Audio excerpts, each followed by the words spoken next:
We're missing one member right now, but I'll call the June 28th, 2023 Planning and Zoning Board meeting to order. So we'll call the roll, please. Carla Coleman. Here. Thunder King. Richard Klasowicz. Here. Joan Kobach. Here. Derek Lewis. Here. Darlene Smith. Here. Fred Stacer. Here. Okay. With that, the next item on our agenda is a moment of silence. So if we would, for the next 30 seconds, we'll have a moment of silence before we start the meeting. Thank you.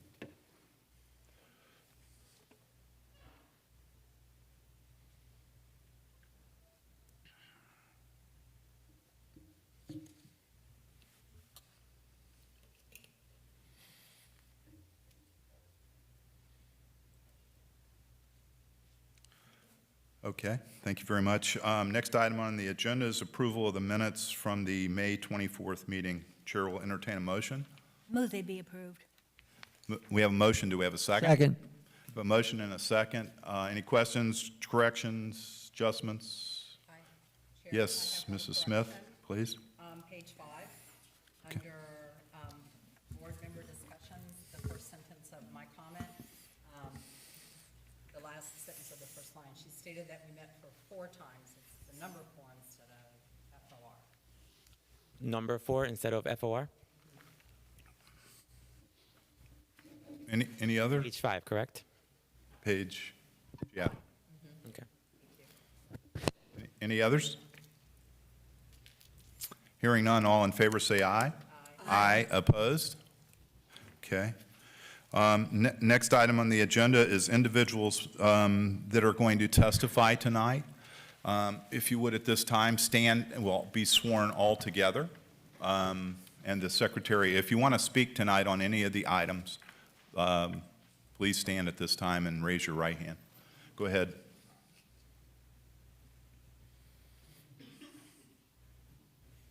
Okay. Do you swear or affirm that the evidence you're about to give will be the truth, the whole truth, and nothing but the truth? Okay. Thank you very much. Next item on the agenda is a special presentation for the CIP. Mrs. Diamante, you are in charge for the moment. Thank you, Chair. Members of the PNC Planning and Boarding Zone. This is Arieta Diamante, Budget Director. This is a presentation of 5-year capital improvement plan, the recommended plan for fiscal year 2024-2028. We have some department heads here from Public Works, Rob McCon, and Utilities Director Randy Brown, as well as the CIP Manager Tammy Good, that closely work with us on developing this 5-year plan, recommended plan. And also from the Budget Office, we have Liliana Alvarez, the Senior Budget Analyst, and Caron Grant, the Budget Analyst.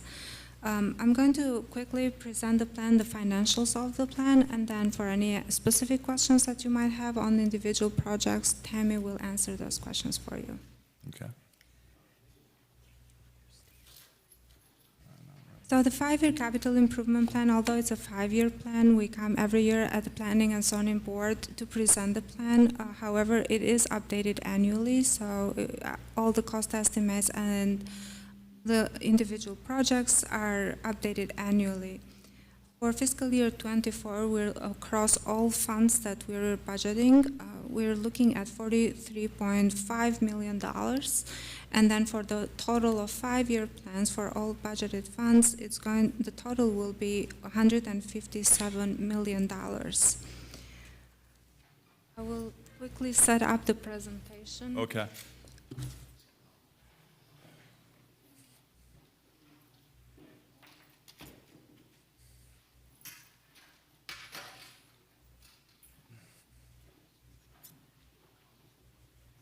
All right.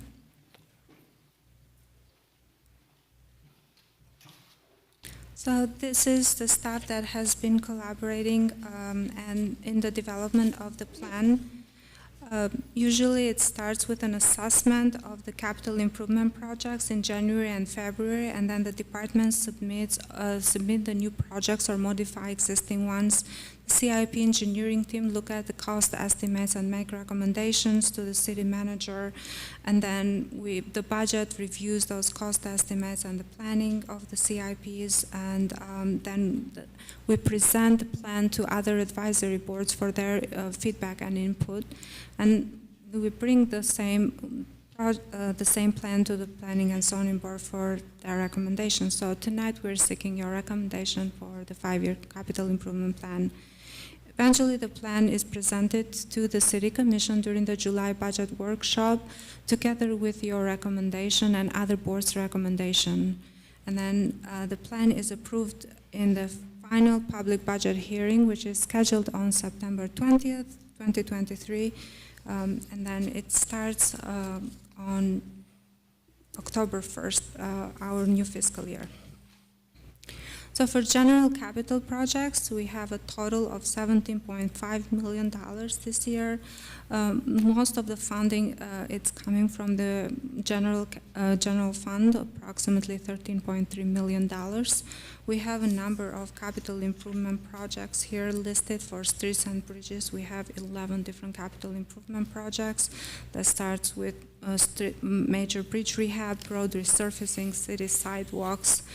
On buildings, we have general government buildings and other parks and recreation buildings that require improvements and or additions, as well as new facilities such as the Fire Station Building Academy and Fire Station 61 replacement. Various public works, these are usually the maintenance of the seawall, parking lots. We have some fencing of city amenities, restrooms, and other projects of this nature. And moving on with parks, in this category we usually include all parks, maintenance of the parks, courts, athletic courts, and we have a couple of golf capital improvement projects as well that we're proposing for the next 5 years. Building Capital Fund, this is a transfer from the Building Inspection Fund. It is for the portion of the municipal complex that is going to eventually occur in the downtown area. So it is the portion for their part of the building.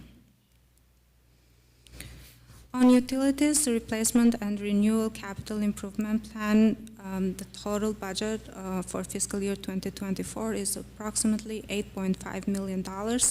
The total for 5 years is $36.6 million.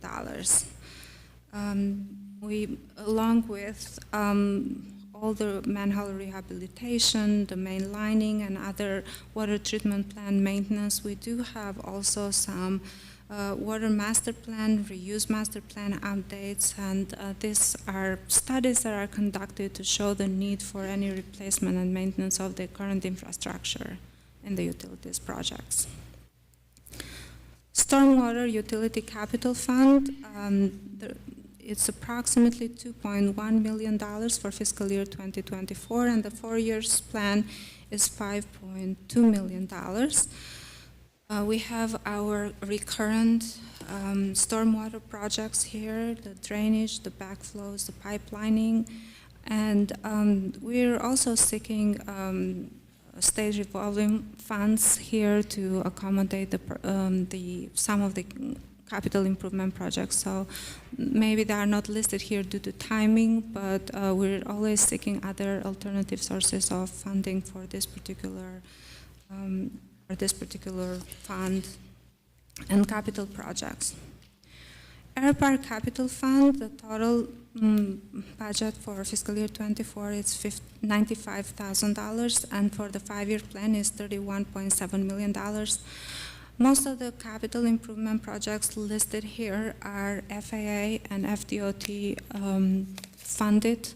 So either usually it is a 10% matching fund from the city, and the rest it's either 80% FDOT and 5% FAA or vice versa. So those projects are listed in the future years. However, we can always amend the budget during the year if the grants are allocated for any of these particular projects. Because they are grant funded, we usually don't allocate funding if we don't have a commitment from the agencies. However, we can adjust the budget at a later time during the year and then bring forward the agenda item to the City Commission for approval. Finally, the last fund for this plan, it is the Parking Capital Fund, $100,000. It's allocated for parking amenities improvements. So this is for office space at the parking garage. And that concludes my comments and my presentation. Okay. Does anybody have any questions at this time? Mr. Chairman, can you go over for us again, are we going to hear from other folks on this? Or do we do our questions now? We'd probably do the questions, right? Or Yes, you Tammy's can- not going to make a presentation, right? No. This is the end of the It's just, presentation. this is so open for we can- questions at this point. Yeah, we got a whole crowd of people over there, whatever. Okay, Well, I have several questions at the appropriate time. okay. So, go ahead. You want to start with your question? Okay. Thank you for coming tonight. But where can residents and business owners find a list of the repaving projects for the coming year, and the same with the streetlight projects? Name and record. Okay.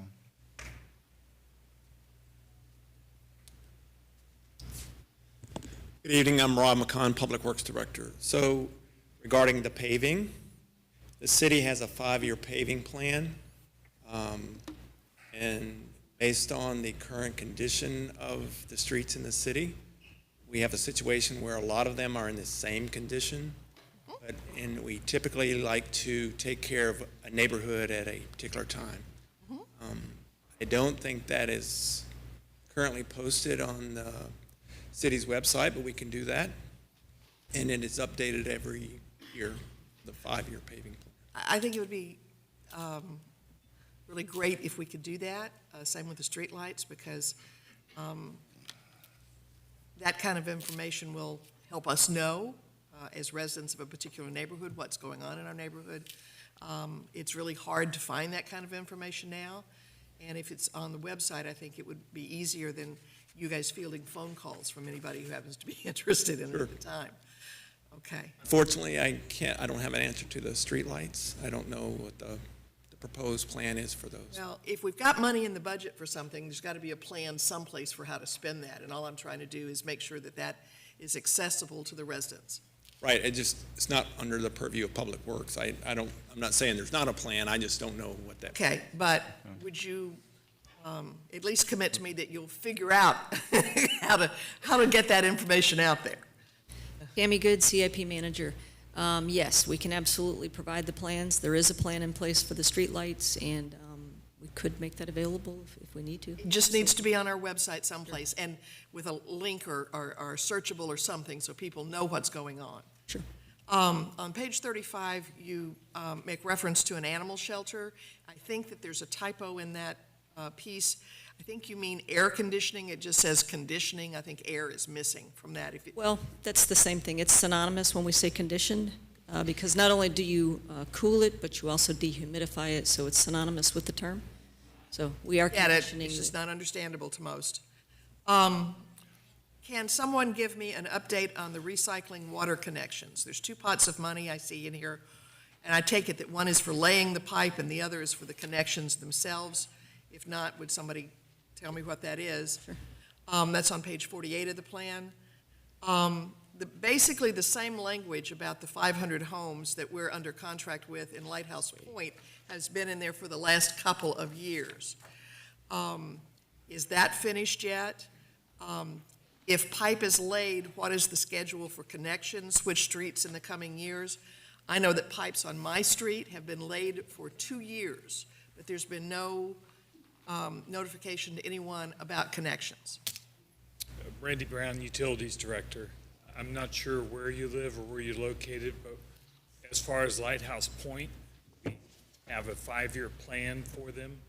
We're in design for the 4th phase right now. Construction will begin. We're applying for grants right now, and we should begin construction in October, hopefully for that 4th phase. Okay, for anyone who has had pipes laid in the city of Pompano Beach for a number of years, do you have a schedule for when they will be hooked up? We have had extended and extensive supply difficulties for supply chain issues, for meters and some of the piping and stuff. So projects that were started 2 years ago, we're just now getting the final pieces of equipment so we can turn the system on.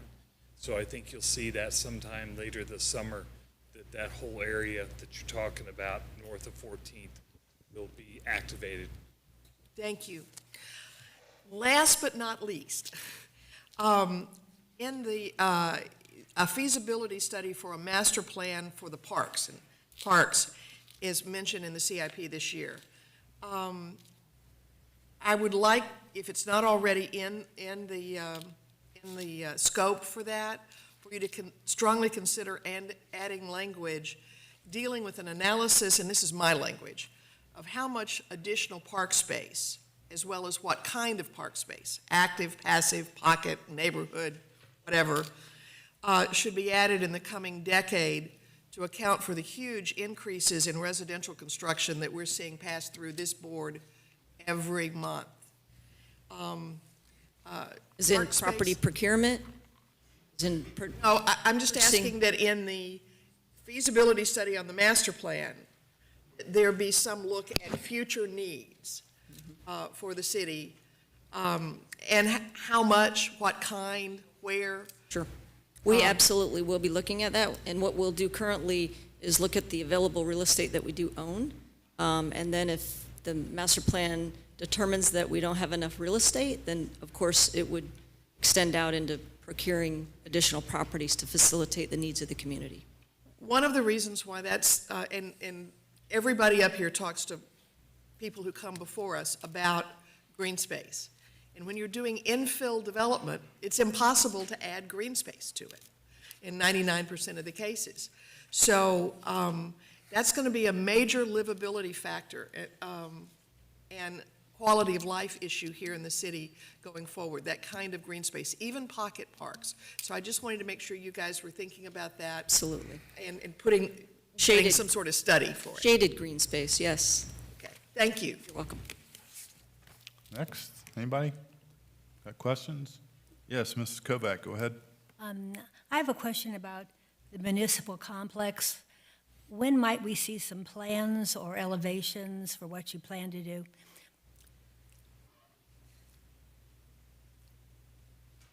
Yeah, we don't have an exact date on that. That is still in the works. The solicitation was out for bid, so we don't have exactly the plan yet. They are selecting the firms. Okay, I guess. My second question is, they're talking about parking amenities, some office space for the people who work for the parking garage. It seems to me you have all that space right on ground level and none of it's been occupied or used. It seems to me that would make a very good office space for the people who are working involved with the parking garage and parking there. Correct, and that's what we'll be doing is doing an interior build out of that space. Currently, it's just open, so we have to develop it and do the interior development.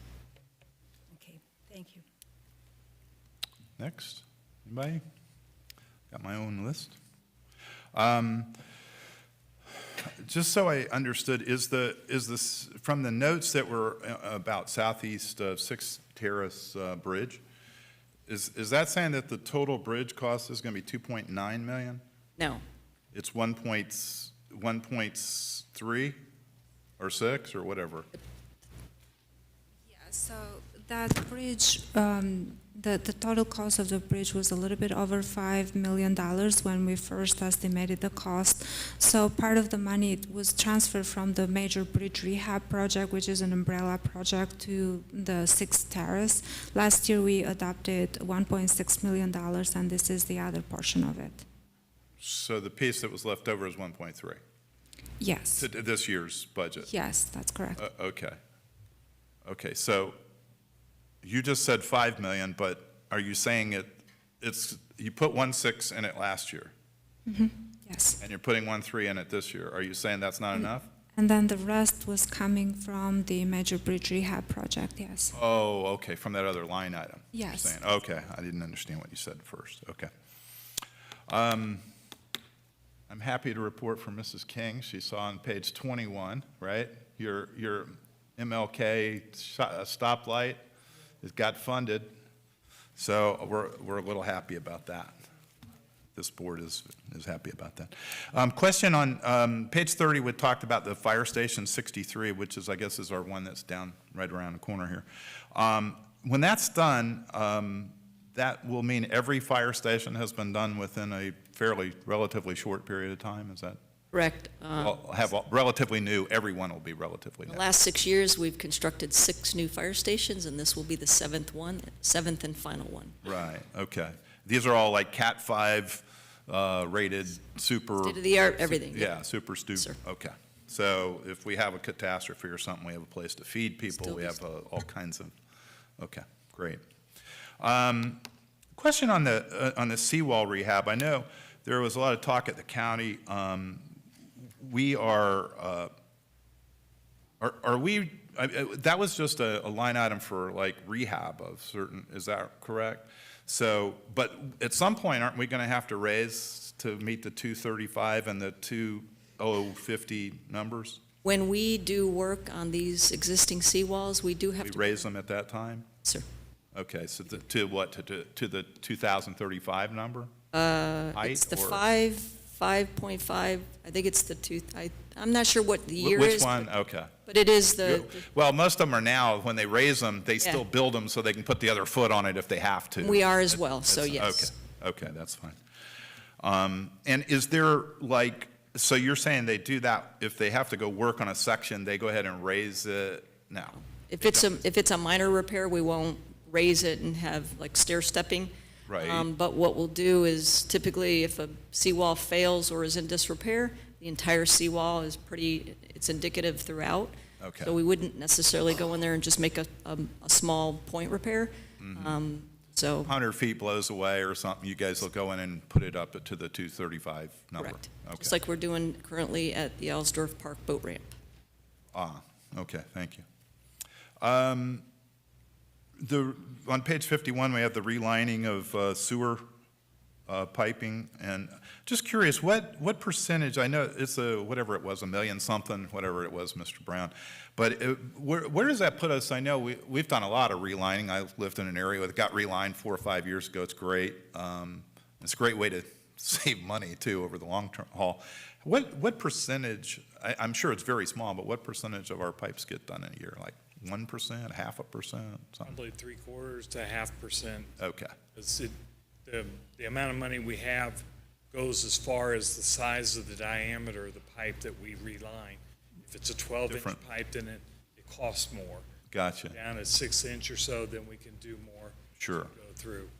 okay, Involves going through with the TV trucks and cleaning it and checking the condition of the pipe. Then we put this the sock, epoxy sock into Yeah. it. We'll give it a life for over another 20 to 30 years yeah. without tearing up the streets. That's good stuff.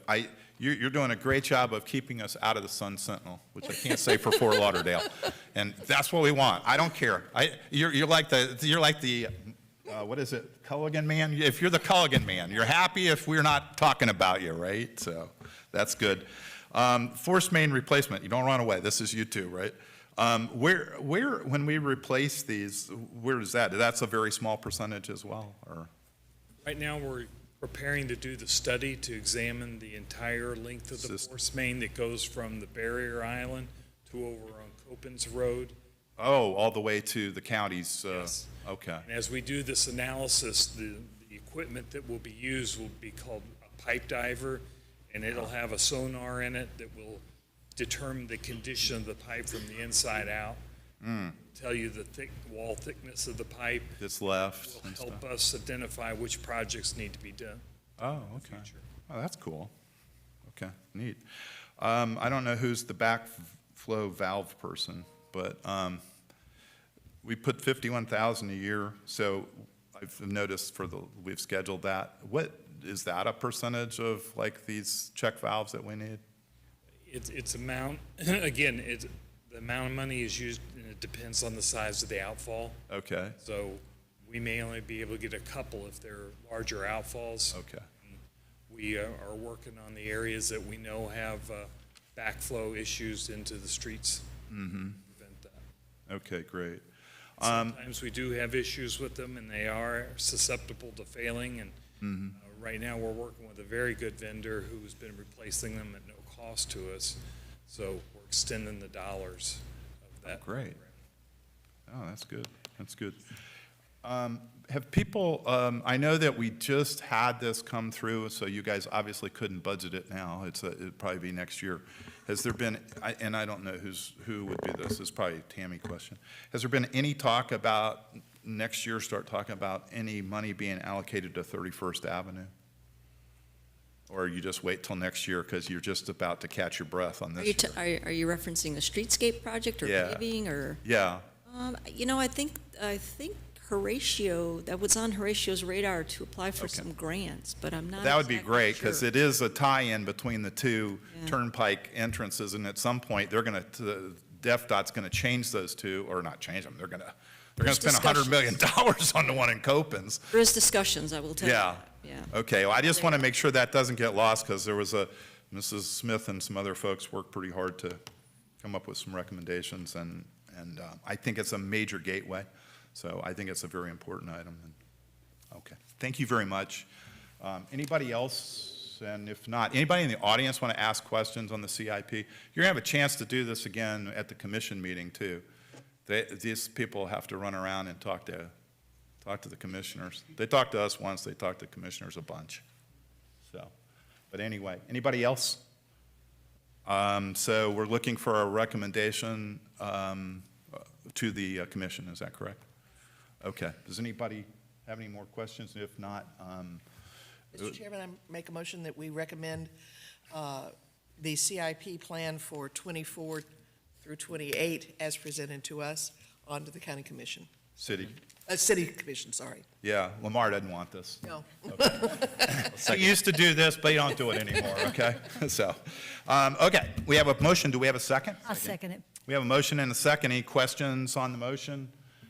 If not, so I'll call the roll, please. Carla Coleman, Yes. Joan Kovac. Yes. Thunder King, Yes. Richard Klasowicz, Yes. Derek Lewis, Yes. Darlene Smith, Yes. Fred Stacer. Yes, thank you very much. Thanks.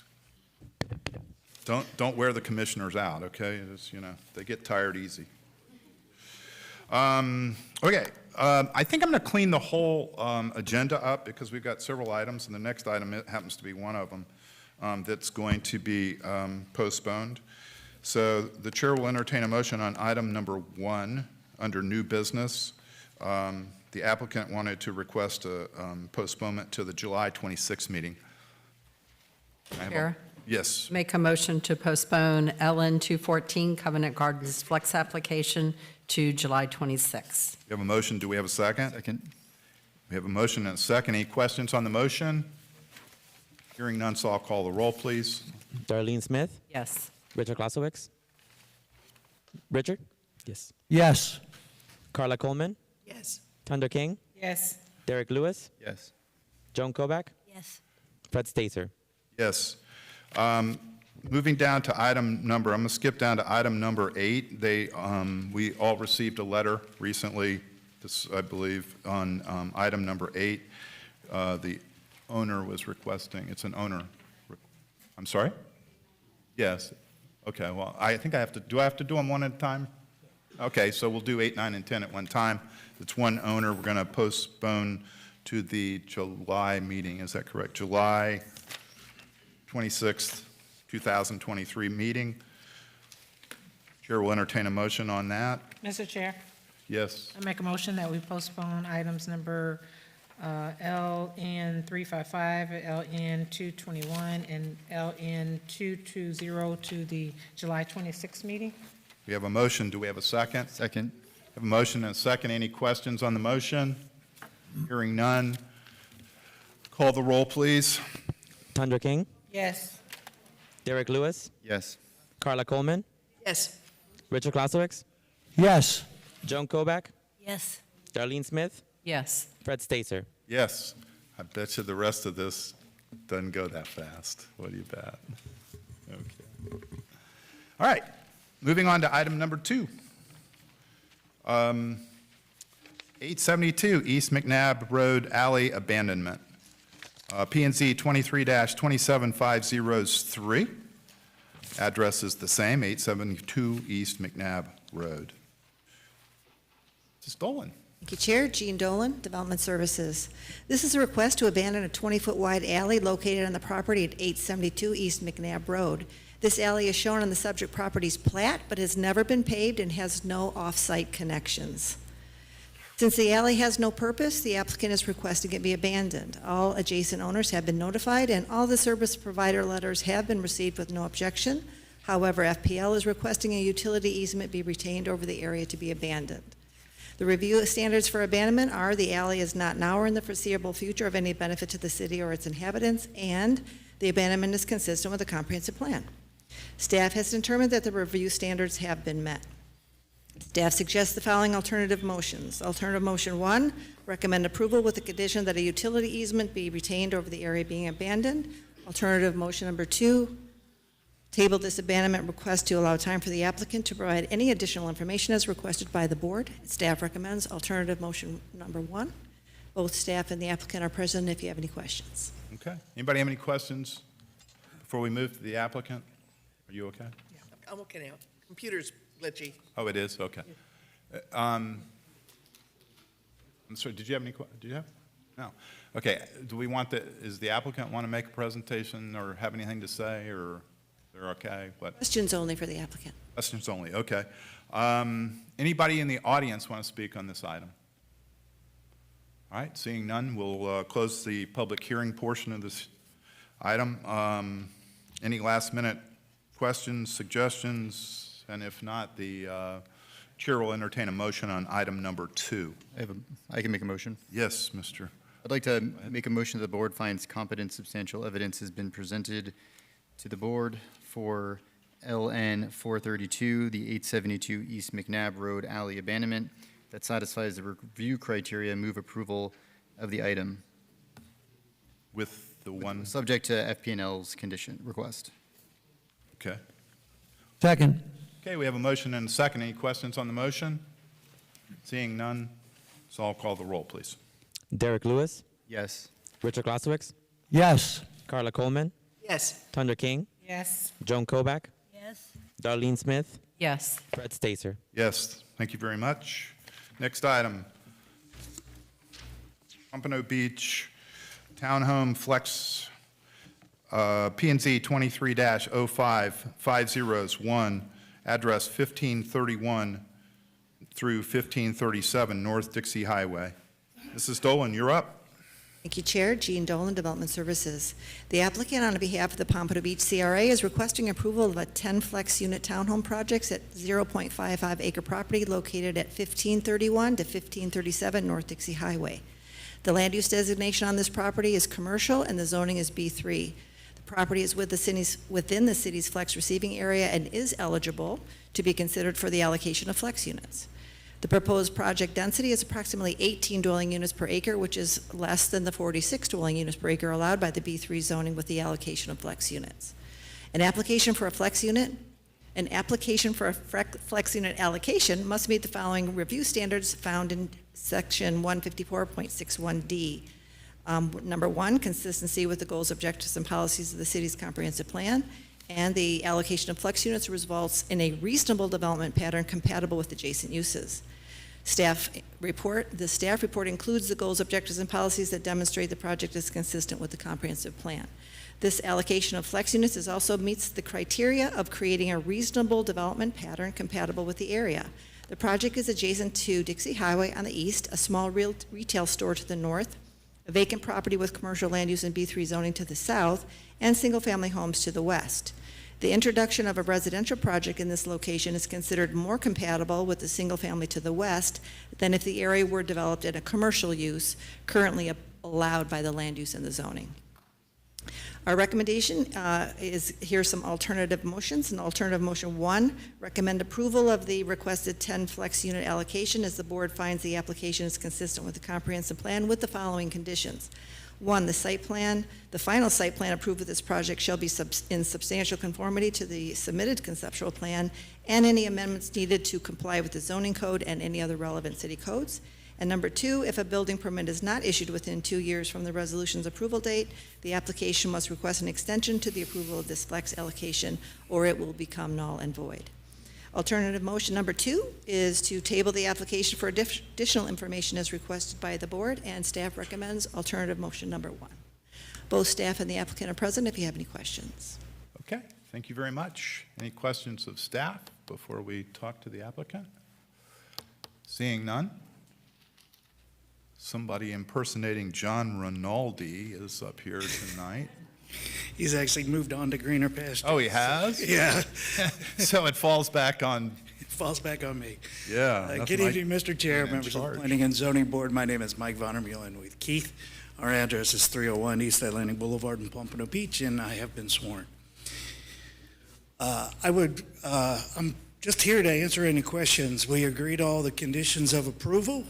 Okay. If I do have a presentation, but I'll go ahead and withhold it unless you would like to see a couple of pretty pictures. Okay. Does any, I you want would to see? like. Yeah, okay, go ahead. I have a question on the buffer. Okay.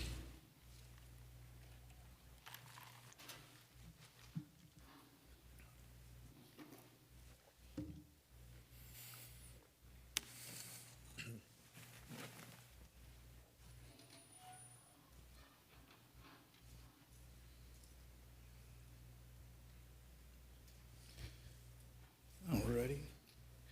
So, as Gene had stated, this property is right on Dixie Highway, across from the blimp shelter. The request is for 10 flex units. What is proposed is 10 market rate townhouse units. They'll all be 2 stories. The massing of that townhouse has been broken up into 2 separate buildings, and the site is just over a half acre. Based on the land use plan and the permitted density in B3, there'd be about 25, 26 units that would be permitted on this property. Again, we're only proposing 10. This is the site plan that is being proposed. There are multiple applications that are going on with this. Give you a little history. The CRA has approved a contract to turn this property over to a private developer. He has a certain time period to develop this. This goes back a couple of years. Due to COVID, there was an extension granted by the CRA. We are now going through the approval process. The site plan has been approved by the Development Review Committee and also by the Architectural Appearance Committee. During our research, we were able to find that there was excess right-of-way along Dixie Highway. That excess right-of-way is being vacated so that there is essentially a backyard for these townhouses. So these townhouses are kind of reversed. The back is facing Dixie Highway.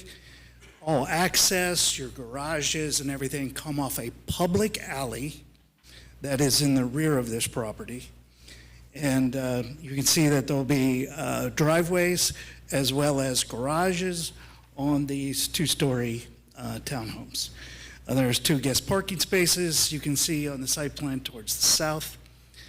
And I'll go ahead and answer any questions you may have. I know that you had a question about buffer? I did have a question on buffering. Yes. Mr. Chairman, if I Go ahead, please.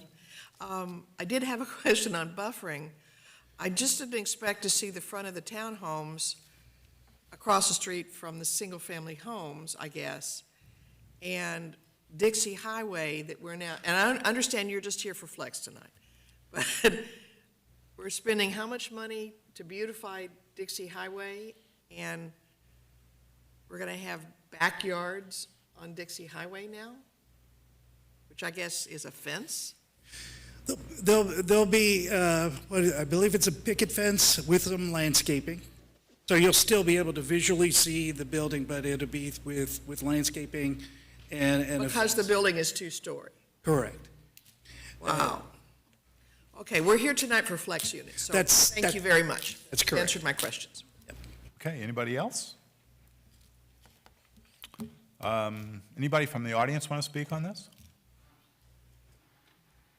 Okay, whoops, I'm sorry. See somebody coming.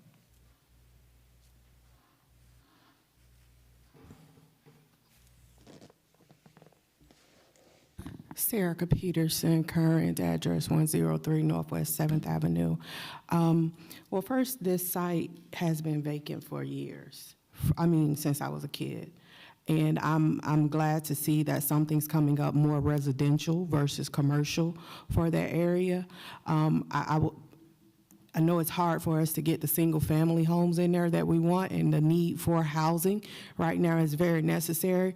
So this project, to me, is more palatable for the Northwest District versus some of the projects that will come in far as commercial or I just think it's a much better palatable project. So as a resident advocate for this community, I want to say that this is a project that myself personally, I think is more palatable for that community. Thank you. Thank you.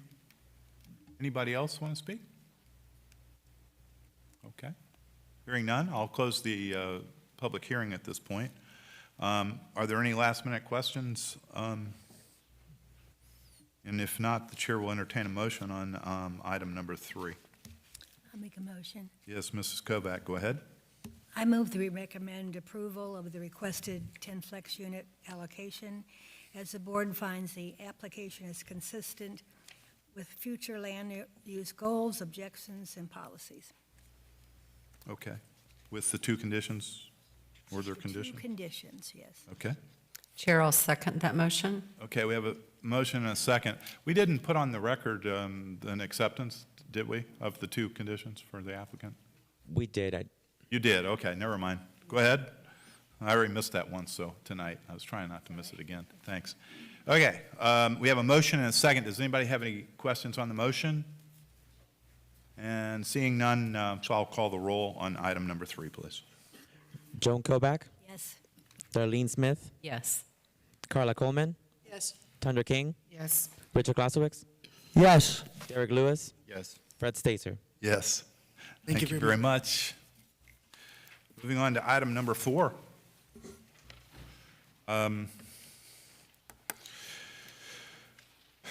Old Town 2, parcels B and D, P&Z 22-12, 4044, location 210 Northeast 3rd Street and 290 Northeast 2nd Street. This is Stanton. You're running this one, please.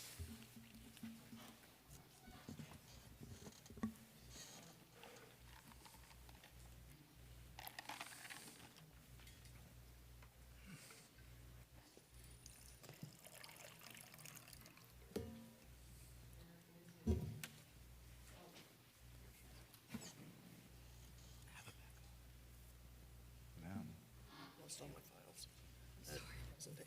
The staff That's- reports and everything. Only thing I can get is the screen.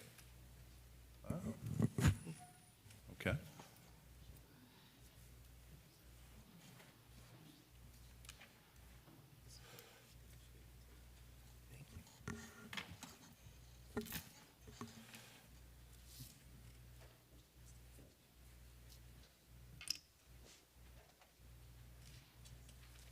Sorry about that. It's a great way to start. Good evening. Thank you, Mr. Chairman and board members. Good evening, I'm Pamela Stanton with the Development Services Department. This agenda item is for the consideration of the application for the Old Town 2 Zones B and D Major Site Plan. Zone B and D are part of a larger overall concept for the Old Town 2 land development project that consists of several zones or parcels. On the screen, this is the site layout of the two zones, with the buildings being connected by an overhead pedestrian bridge across Northeast 2nd Street. I'm just going to give a very brief summary of the project and let Ms. Chakas go into the further details.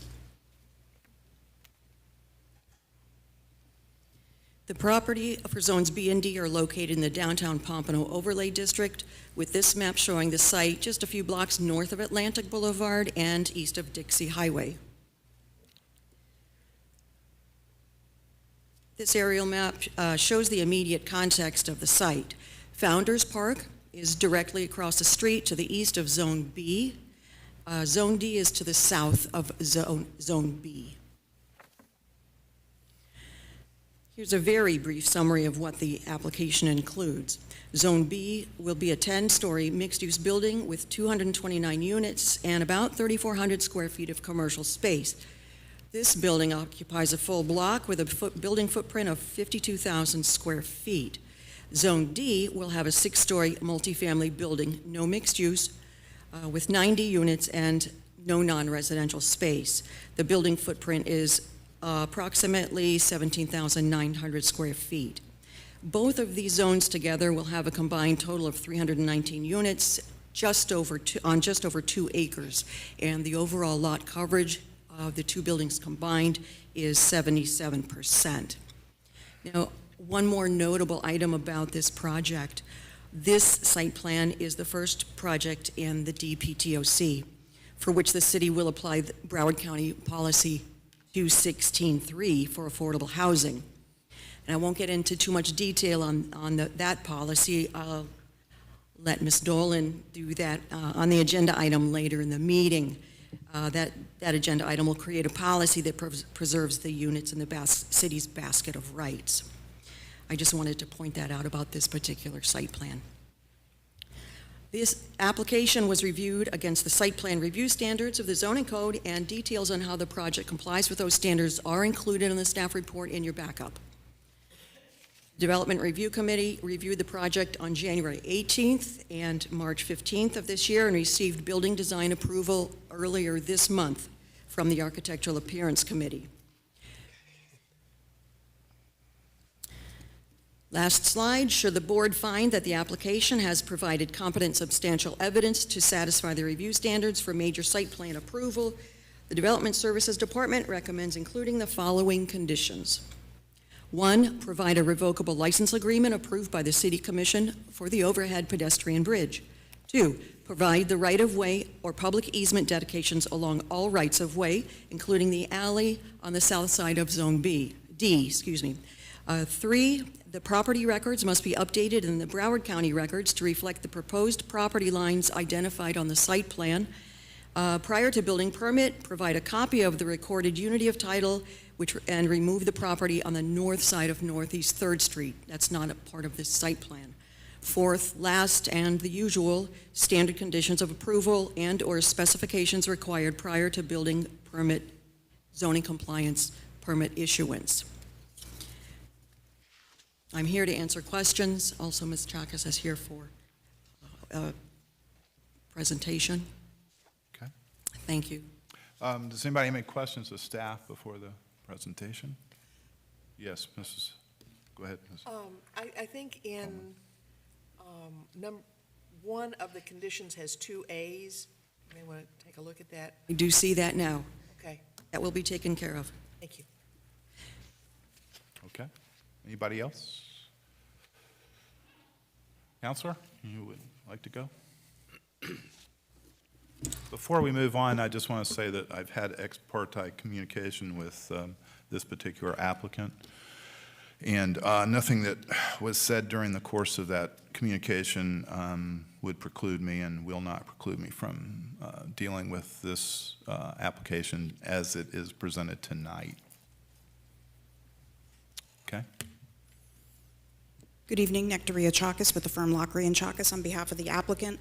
I'm joined this evening by Adam Adashi. He's the developer and the principal of OT Property Group. They are under contract to purchase this parcel from Christ United Methodist Church. If this project looks a little familiar to you, that's probably because we came back in front of you in March for some code amendments. And those code amendments were to facilitate this project. The code amendments were approved by the City Commission. So the project that's coming in front of you this evening is now completely code compliant with the city's zoning code. These are the parcels. The aerial that's up on the screen right now are the parcels that are under contract to be purchased from Christ United Methodist. And the parcels that are before you this evening is a site plan approval for just parcels B and D. The other parcels are not slated at this time to be redeveloped. That's something that's going to probably be coming in front of you at a later date. So parcels B and D, located just south side of Northeast 3rd Street and along Northeast 2nd Street. You can see that there is one full block, which is parcel B, and then you have parcel D, which is a half block essentially, because it has an alley on the south side of that parcel, which is slated to remain. There's no proposal to abandon that. There is also, and you'll see this later in the presentation, a bridge that connects the two parcels. And so that little bar, that red bar that you see connecting, that's the general approximate location of the bridge that's going to be connecting the two buildings that are part of this project. So this is a rendering of what the buildings look like. So this is a view facing north and east. The building on the left, which is the one that takes up the entire block, is 10 stories, has 229 units, and 3,400 square feet of ground floor retail. The parcel D, which is the parcel or building on the right, has 90 units and 6 stories. And it's hard to see it in this particular rendering, but there is a bridge, 2 bridges actually, that connect the 2 buildings. One is on the 3rd floor and one is on the 6th floor. The purpose of those bridges is to connect the parking garage, which is located on the larger parcel, and the parking that is for parcel D is located within that centralized parking garage. What that allows is for all of the parking not only to be centralized on that parcel, but it allows the smaller parcel to have just the residential, no parking or parking garage, which can add bulk, and it would add height to the building. So we've been able to keep the height of that building at 6 stories. This, now the site plan is kind of flipped on its side because in order to fit it on this particular slide, we had to shift it over. So north is on the right-hand side, south is on the left-hand side. Parcel B is the parcel that has 229 units. This is a ground floor plan, so you can see the parking garage is centered inside of that building and is wrapped with uses.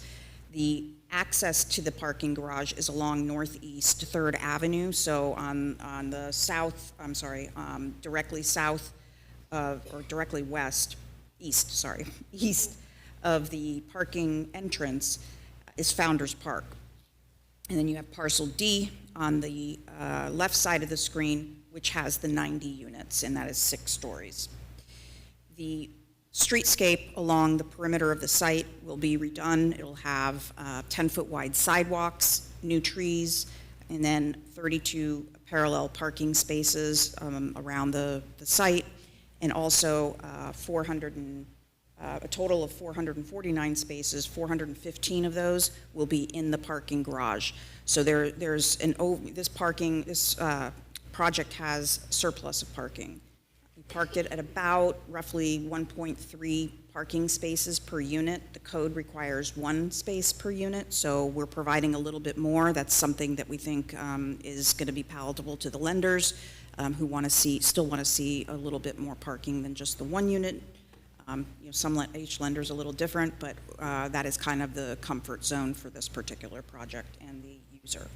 As Pamela said, out of all of the units on this property, 331 units, 15% of the units are going to be set aside for affordable, so that's 48 units. So there is a public benefit to this project as well. This is a bird's eye view. You can see the pool now as you know, as the crow flies. The pool is on the 6th floor deck, and the bridge that connects the two projects is located on the 6th floor. There's also another one located on the 3rd floor, but the 6th floor one will connect the two buildings as well. That is to provide for connectivity for the recreational facilities and things like that. So there are shared recreational facilities. You can see on parcel D, there's also a resident dog park that's going to be provided. So the residents will have somewhere for their dogs to play in addition to just being able to walk them around the neighborhood. This is a view of the project facing east. And on the bottom slide, you can see the pedestrian bridges. The first one, the bottom one, is on the 3rd floor, and then the second one is on the 6th floor that links the recreational area. So the 3rd floor bridge connects the garage areas, and then the 6th floor connects the amenities. This is a view of the building facing west. So this is the view, if you were, you could actually see the pool deck and the recreational deck in these renderings. If you're sitting on the pool deck looking out, you would be able to see Founders Park. So this overlooks Founders Park. So this is the view. If you're in Founders Park, this is the view you would have. This is the parking garage is actually wrapped on 3 sides of the building. This is the only side of the building that is somewhat exposed, but you can see that it's been treated as if it looks like residential units. So it's it's indecipherable from the residential units. And that was intentional, obviously. This is just another view of the recreational decks, and then the view of the pedestrian bridges. The pedestrian bridges will require a revocable license agreement with the City Commission. So after that's actually one of the conditions of approval, is that we obtain the revocable license agreement. This isn't the first project to request that, so there is precedent for this type of request. And some street-level perspectives, corner of Northeast 3rd Street and Northeast 2nd Avenue. So you can see the streetscape, 10-foot wide sidewalks. There'll be new oak trees planted along the street, and active ground floor uses along Northeast 2nd Avenue. And that's where the retail space is. There's some 3,400 square feet of ground floor retail in the larger building, so it is a mixed-use project. That was another request that we had as part of the code amendments that were processed back in March. And lastly, again, this is just the site plan. You can see the outlined in blue, the area that has the commercial, along with the breakdown of units. The unit count is, we have 200 one-bedroom units, 100 two-bedroom units, and 19 three-bedroom units. There is, I would like to just correct for the record, on pages A-0.2, there was just a Scrivener's error. There are actually 74 one-bedrooms instead of 77 one-bedrooms. The total unit count is okay, it's just the unit mix was a little off. And then on sheet A-0.3, the two-bedroom count is actually 44, not 49. And again, the total unit count was fine. It was just the bedroom mix that was a little off. So I just wanted to put that into the record. And we are in agreement with the conditions of approval. We also have another condition of approval that we agreed to proffer as we were going through the process and meeting with the neighbors. There is some traffic calming that was requested as part of this project, and Adam has authorized me to go ahead and proffer that he would contribute $50,000 toward traffic calming measures to the city. That would be paid prior to issuance of a building permit, and so we would be fine if you go ahead and make that part of your motion. I'll be happy to answer any questions. Okay, great, thank you. Anybody have any questions of the applicant? Yes, Mrs. Kovac, you go first. So the buildings are going to be black? Is that what you're proposing? No. It's actually grays and browns. Okay. And my other question is about the elevated bridge. It looks like you're proposing 2 elevated bridges. Yes, there's one on the third floor, and then there's one on the sixth floor. The one on the third floor links the parking garage.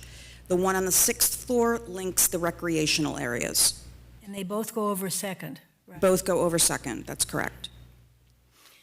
Okay. That's all. Mrs. Coleman, I think you were next.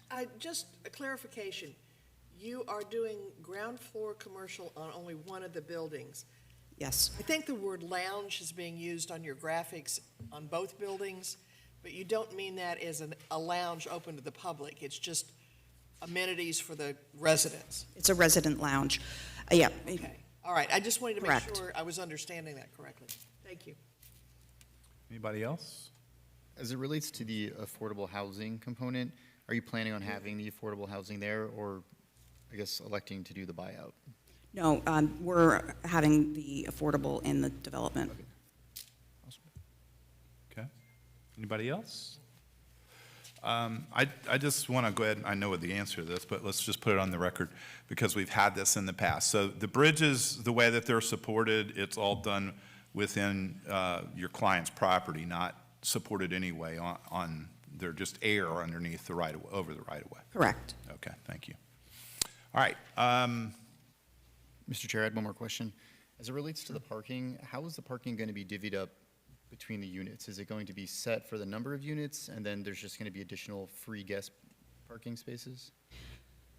So each development is required to have its own, it has its own, like 90 spaces are required for parcel D, so we have to provide those 90 spaces in the garage. We've actually parked it more than 90 spaces, more than one space beyond code. I don't believe they're going to be necessarily divvied up. I don't know that they've gotten that far in terms of how they're going to manage that. But because there are going to be some folks walking back and forth with the bridges, I would imagine that some of the residents that park or need to park for parcel D, smaller building, are probably going to park on level 3, because that gives them direct access to their building. I don't think that they've gone so far as to actually figure out if they're going to be assigning spaces or anything like that. I believe it's usually done like an open parking basis. I was thinking the same thing. Okay. Are you done, or? Go ahead. Go ahead. No, keep going. My follow-up question is what we've seen in the past is there's additional parking spaces, but then residents are, I guess, required to purchase those additional parking spaces. So it ends up that they seem to just park in the street. It's happened at other buildings. So I guess my specific question is, are you planning to have those extra spaces that are the 100, I think 18 or so extra spaces? Are they going to be open parking for the residents? Or are the people going to have to buy those parking spaces or rent them on a monthly basis? I don't know. That's my short answer to you. It depends on I think the unit size too.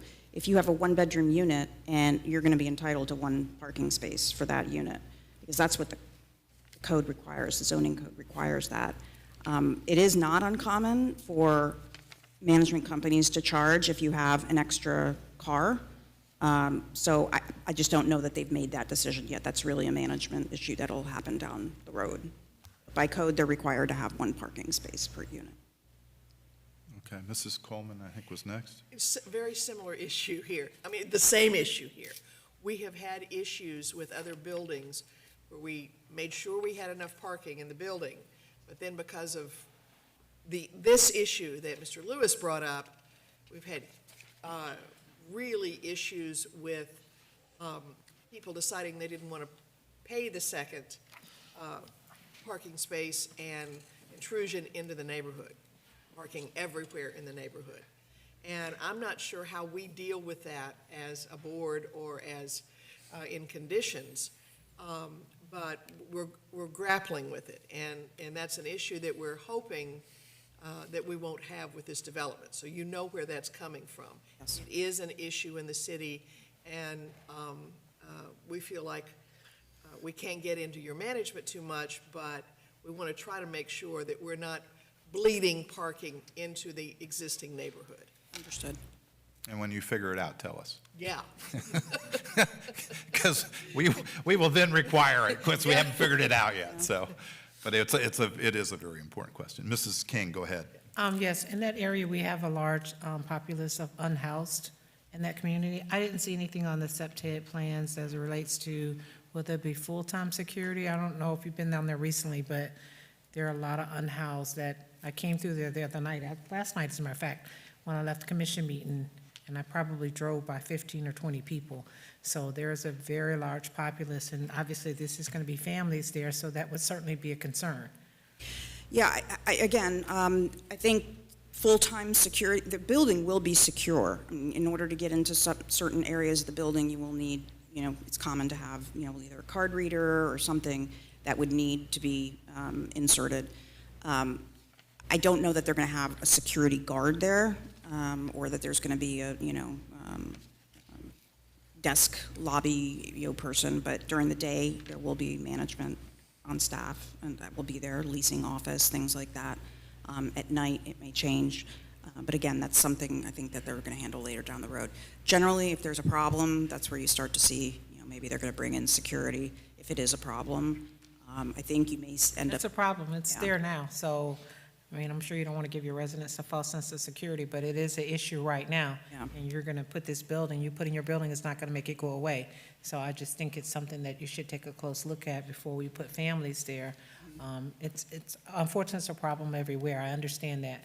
But we still have to think forward and to see if there's anything else that we can do to make sure people are feeling safe and that, you're not having to step across the homeless to get into your property. I realize it's an issue across the board, but just please keep that in mind. Thank you. Thank you very much for that comment. By the time they get this building built and the other one's done, hopefully they'll figure it out because they got the other building as well. So, he'll be in deep doo-doo if he doesn't have it figured out by then. But that's a very good point. Okay, anybody else? Anybody from the audience want to speak on this item?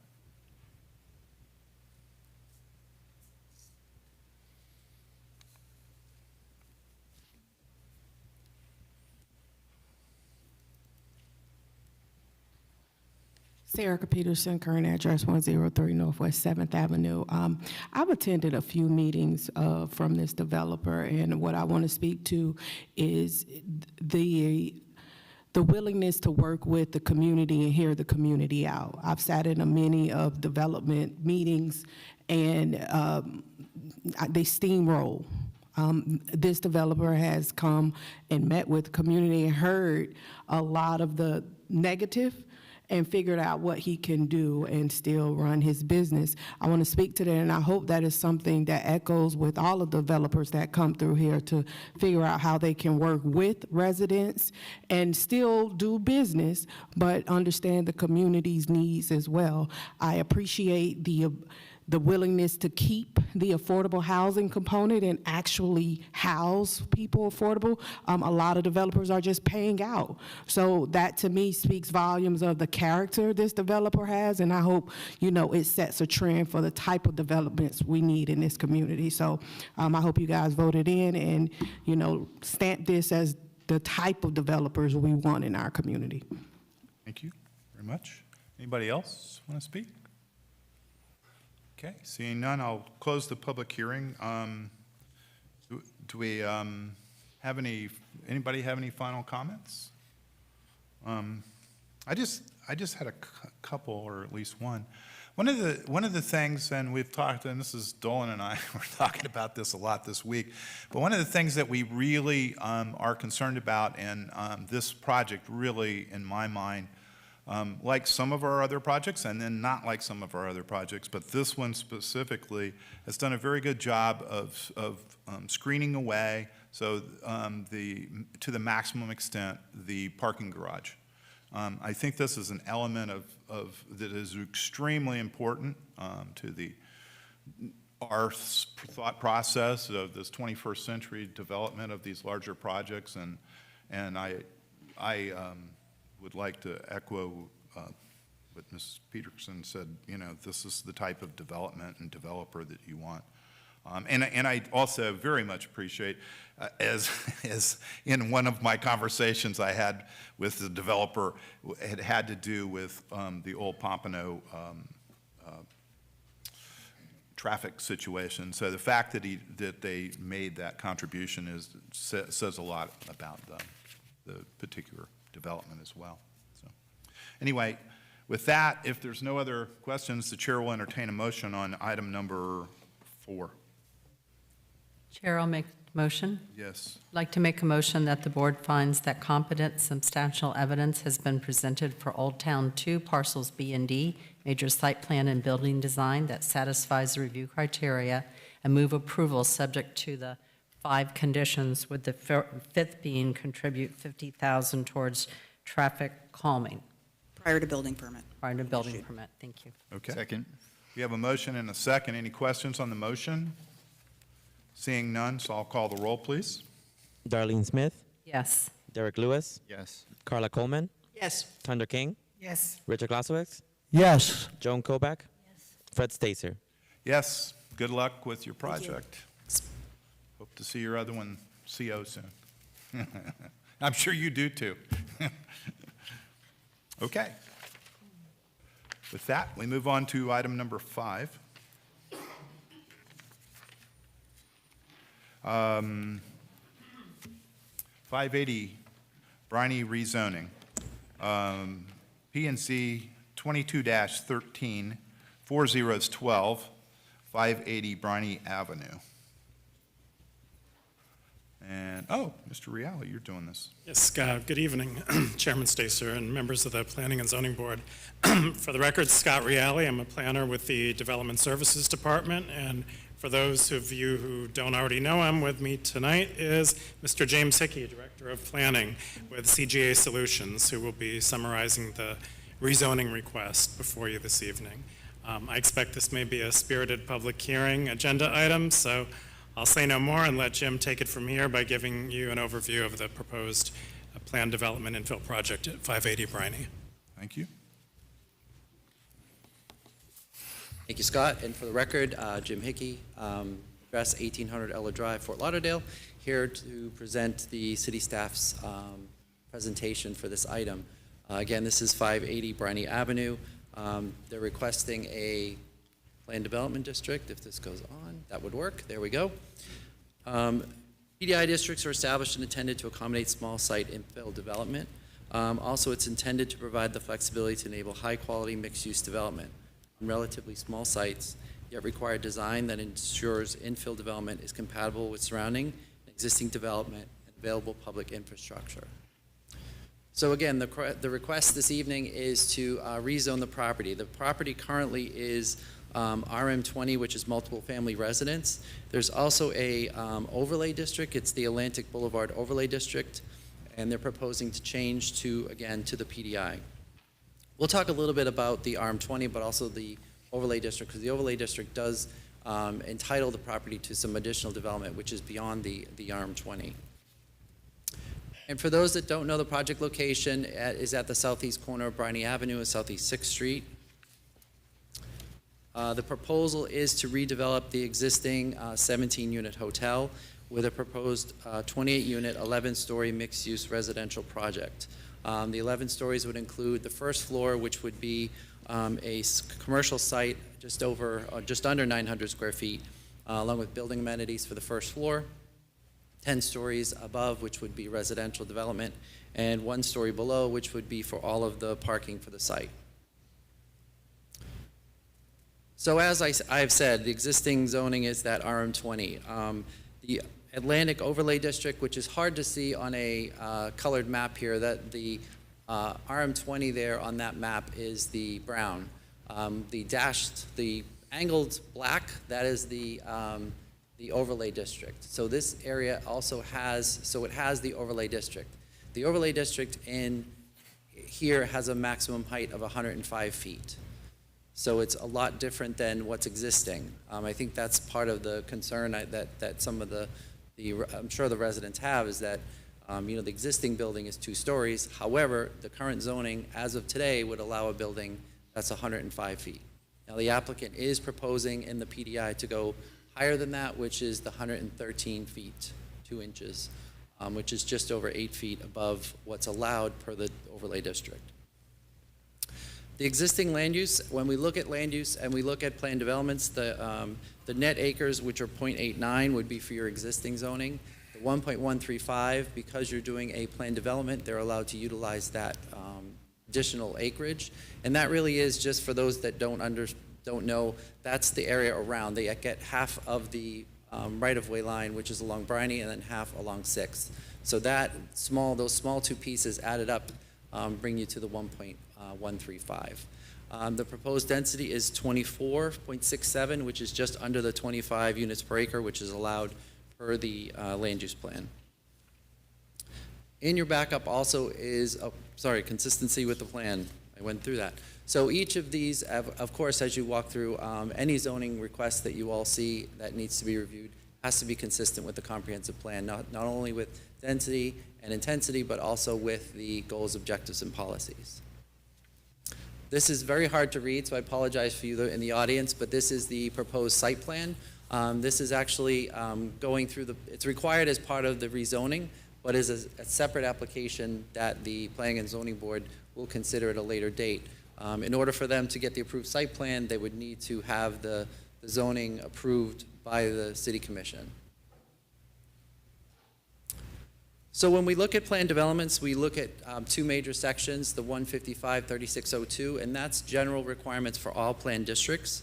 The other district we look at, because of its PDI or planned development infill, is section 155-3607.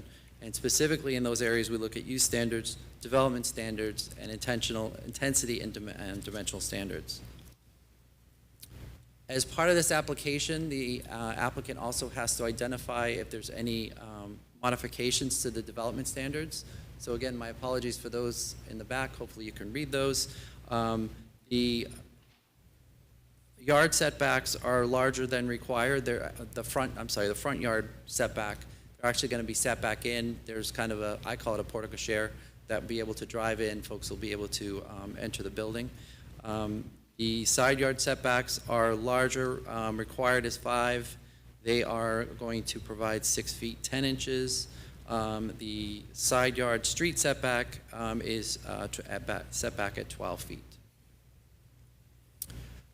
As any development over 35 feet, you have to do a shadow study.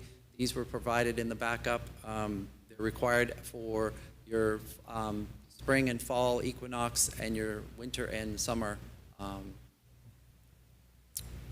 items there too. So that's provided in the backup, and those show the shadows for each of those. So with that being said, staff looked through the goals, objectives, and policies in the comprehensive plan, and we would recommend alternative motion 1, which would be that you approve the request and that it's consistent with the goals, objectives, and policies of the city's comprehensive plan. Mr. Shine is here as well from the applicant. He would be able to answer any additional questions as well. However, if you'd like me to answer questions at this point, I can answer them for you. Okay. All right. Any questions of the staff before we move to the applicant? I'm going to hold some questions for later, Mr. Chairman. I want to hear the other presentation first. Okay. Anybody? Everybody else? Good? Okay. I'll be here if you need me. Thank you. Thank you.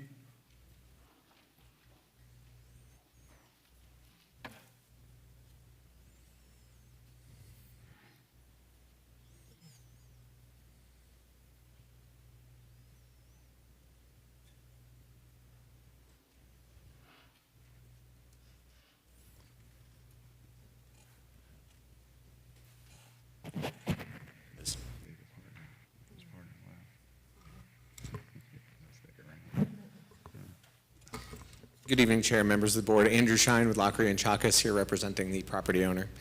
As Mr. Hickey said, the project is located at 580 Briney.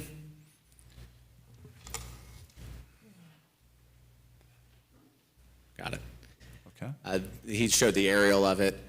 This is a rendering of the project looking to the southwest. You can see the high-rise developments to the south, and to the north is Atlantic Boulevard. As Mr. Hickey stated, I don't want to duplicate efforts here, but the project is zoned RM20 and is in the AOD. The plan development infill, this is an intent statement from the city's code. And ultimately, it's to provide small site infill development when a lot of the areas around it are already developed, enabling high-quality mixed-use development, and making it more compatible with the surrounding neighborhood. Overall, planned development infills, they allow for waivers of a lot of the zoning code. Here I listed 18 different waivers that can be done through the planned development process. We are requesting waivers of 3 items, essentially. The first is density, as Mr. Hickey said, to use the gross density rather than the net density, to increase the height from 105 to 113 feet 2 inches. And for the setbacks, a lot of our setbacks are actually greater than the maximum that's allowed in this code. But in order to make the project a little bit more compatible, set it far back from Bryony, set it far back from the south, set it further back from the beach, we need some waivers of setbacks. So we're actually making a smaller building form here. It's going to be skinnier but taller, and I'll show you what that looks like. The criteria for plan development infill is consistent. It has to be consistent with the future land use category and goals, policies, and objectives. Again, as Mr. Hickey said, this would be using the current future land use designation, which is medium-high residential. We're not seeking to get a waiver from that. We would be under the comprehensive plan's limitations for that. This is a lot of text. I'm going to go through each of them one by one, so you don't need to read this at this moment. But these are criteria in the plan development district part of the code. The first is the purpose of the plan development is it's reducing or diminishing the inflexibility or uniform design that results from strict application of the code, and that goes along with the setbacks. I did do a little chart comparing what's allowed in the RM20 and AOD versus what we're proposing. The first is height. And I will say, we had a public meeting for this. We notified all neighbors within 500 feet of this property. We hosted a public meeting. It was on May 25th, and we had about 50 or so members of the public in attendance. A lot of people spoke, a lot of people didn't. And there was this overarching belief that the zoning on this property only allowed 35 feet.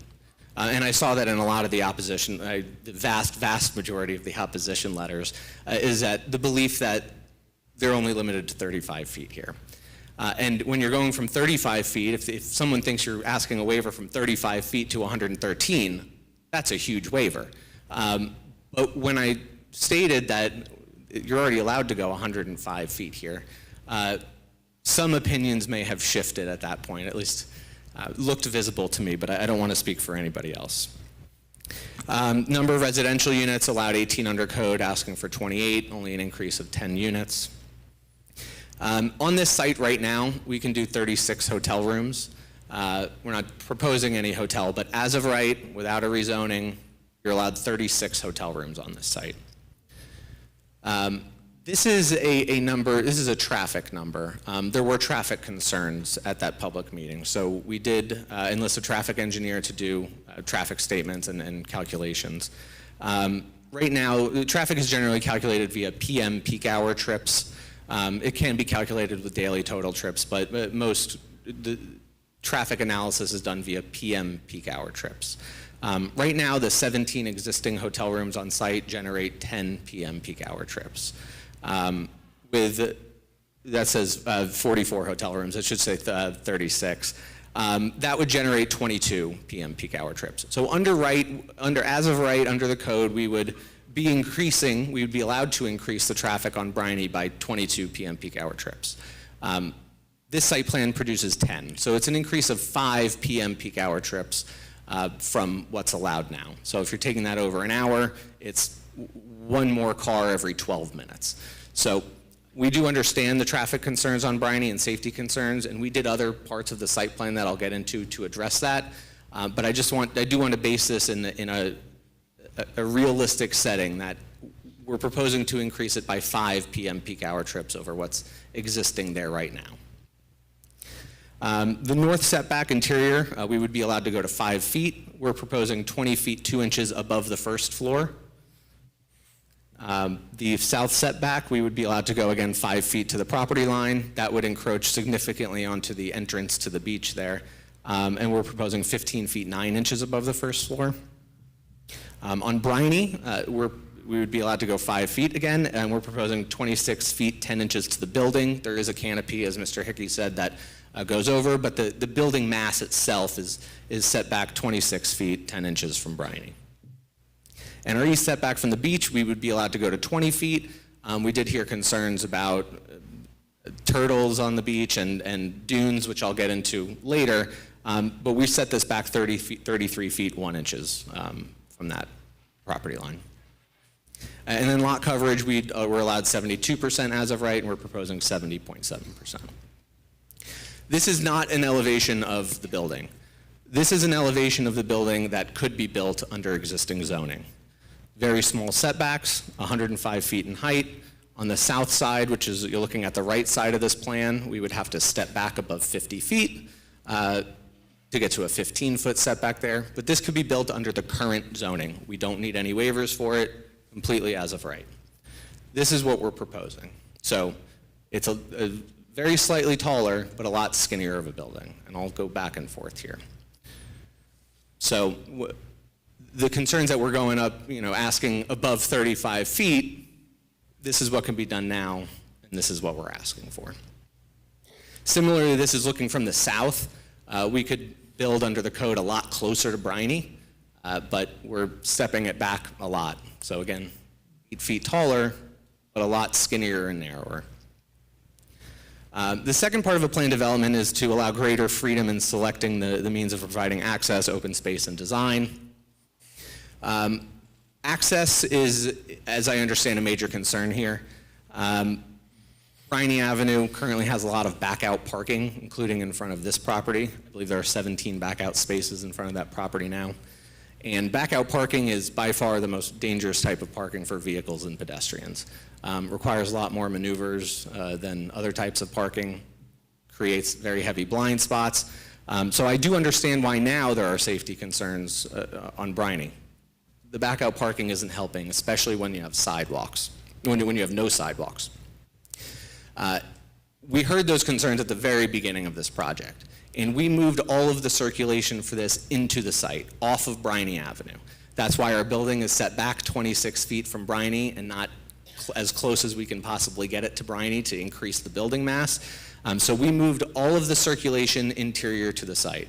Folks can go north on Briney and then pull into the site. There is an underground parking garage, so they pull in and park and then pull out straight. It simplifies the maneuvers that are there now. It's safer for pedestrians and bicyclists than the back-out parking that exists. And through this PDI process, this is what allows us to do this flexibility by pushing it far off of Briney. The third tenet of plan development is to allow greater freedom and a well-integrated mix of residential, non-residential land uses, including a mix of housing types. We do believe that this is well integrated. This is an aerial looking south. You can see Atlantic Boulevard at the bottom of your screen. And this is just a comparison of what's around us right now. To the far south, we have the Pompano Atlantis building. It's 17 stories. I believe they have 239 units, if I recall. It's a large amount of units. Sonata is right there, 15 stories. They have 64 units. Ocean Heritage is also directly to the south of us. They are 13 stories and have 47 units. Us, just a little bit further to the north, proposing 11 stories and 28 units. To the north of us is the RM20/Atlantic Boulevard Overlay District, which in general allows 105 feet, which is about 10 stories. Might be able to fit 11, but it would be close. Then to the north of that, you can see in green, that's an RM45HR zoning district. There's no maximum height there. And in red, those properties are commercial zoning. You can put a hotel up to 210 feet there as of right, no zoning changes. So we do believe that this mixes well within the neighborhood. We have a lot of high density, high height residential to the south. We have high density, high height residential to the north. We're not high height or high density. 28 units, it's not that many units at the end of the day. And the 113 feet is a lot lower than the high rises that we have directly to the south of us. The fourth tenet of plan development is to allow more efficient use of land, lowering development and housing costs. I did include this picture again. We're not touching the streets. All utilities have been already worked out with staff. Housing costs, I can't say that it would cost us less to do the building under PDI. It would probably cost more to do the building we're proposing. But it does provide a better product for the neighborhood versus what we can do as of right, and not block, try to limit blocking of view corridors and moving that intensity off of Briney. We did do a shadow study, not a shadow study, this is a view corridor study actually. This is the existing view corridor with the Coral Tides Resort. The only neighbors that will really get very affected by view, and not very, but will be affected by view, are the ones to our southwest, immediately to our southwest. To our west, we have a lot of 1 to 3 story developments that their view is already blocked by the existing Coral Tides Resort. So we did focus on our immediate neighbor to the southwest. This is the current view corridor. From their first and second floors, they'll actually get an expanded view corridor versus the Coral Tides Resort. That's because we are set so far back from the south. This is their view corridor from the third floor. Their third floor will get affected. They can currently see over the Coral Tides Resort, and this is with the proposed building. So the only view corridors that we really studied are the ones that are going to be affected, and that's our neighbor immediately to the southwest. They will still have view corridors directly to the east. It's just the northeast will be slightly affected above their second floor, but expanded below their third floor. The final tenet is promoting quality design and environmentally sensitive development that respects the established land use character, takes advantage of the natural and man-made features. What I discussed before was comparing what we can do under current code and what we're proposing. We do feel that our current design is more respectful than the code would force us to do otherwise, by again, a little bit taller but a lot skinnier. And we are respecting the natural environment here. We're working with Adopt-A-Dune to completely refurbish the dune area back here. The dune is incredibly substandard. There's a lot of, it's called scavola. It's an invasive plant. It does not provide erosion control like a natural vegetation like sea oats would. Their roots go about 20 feet down, so they're not easy or cheap to take out. But as part of our working with Adopt-A-Dune, we will be removing all the scavola, planting natural vegetation there, significantly raising the dunes. This, as I said, this does include underground parking. That's a lot of sand down there that has to come up. That sand will be tested for beach quality. If it's not beach quality, then we'll have to get new sand. We're hoping it is beach quality, though. And that sand will be put into the dune system behind the property. So we're not only respecting the natural environment, we're making it better than it is today here. The building's going to be set back further than the existing building. All lighting will be turtle-approved lighting. And we're going to put a lot of work, effort, and frankly money into improving the dune back there. Additionally, the walkway, the beach, I think I might have a slide, I don't. The beach entranceway on 6th, just south of this building, is also substandard. As I understand, it's a direct shot to the beach, and that is not good for erosion control. Erosion control, they'd rather have walkways that are at 45-degree angles, so when high tides come in or hurricane storm surge comes in, it helps block it from getting into the street. So we will also be improving the entranceway there. We're not going to be, we were told very early on to not make it like you would see at the boardwalk on the north side of Pompano, but to keep this more of a neighborhood-centric entrance, more of a, I guess the best word is low-key, more of a neighborhood-style entrance. So we're not looking to make large improvements here, but we are looking to make it sustainable for the future and to greatly increase the native vegetation there. And this is a view from Briney, and that is all I have. So if you have any questions. Before I go to the rest of the folks, you proffered up because in a rezoning we can't put conditions on it. So you're proffering up, doing that fixing of the 6th Street exit or entrance to the beach? Sure, yes. So the site plan will be coming in front of it, so depending on. I understand that, but it goes to the commission, and when PDIs are, if it goes to the commission and it comes back to us, I guess we would have to like hold you to it as a condition of the. We'll proffer it. Yeah, okay. Yeah. Okay, I just wanted to make sure, I'm sorry. So who would like to go? Anybody have any questions, or are we gonna, I'm sorry? Yeah, we will. But I just wanted to see if you had any, yes, go ahead. I'll certainly let somebody else go first if they want to, because I've kind of hogged tonight, but I have some real concerns here, and I would like for you to try and address them. When we did this overlay district, we were pretty generous with height requirements and those sorts of things. But with this request for a change, you've talked a lot about, you've done greater setbacks, but you're also, not quite, but upping the density considerably on a site that is less than an acre, which is why you need all those stories to make it work. And I know the staff report finds it compatible with the existing neighborhood. I'm not sure I do.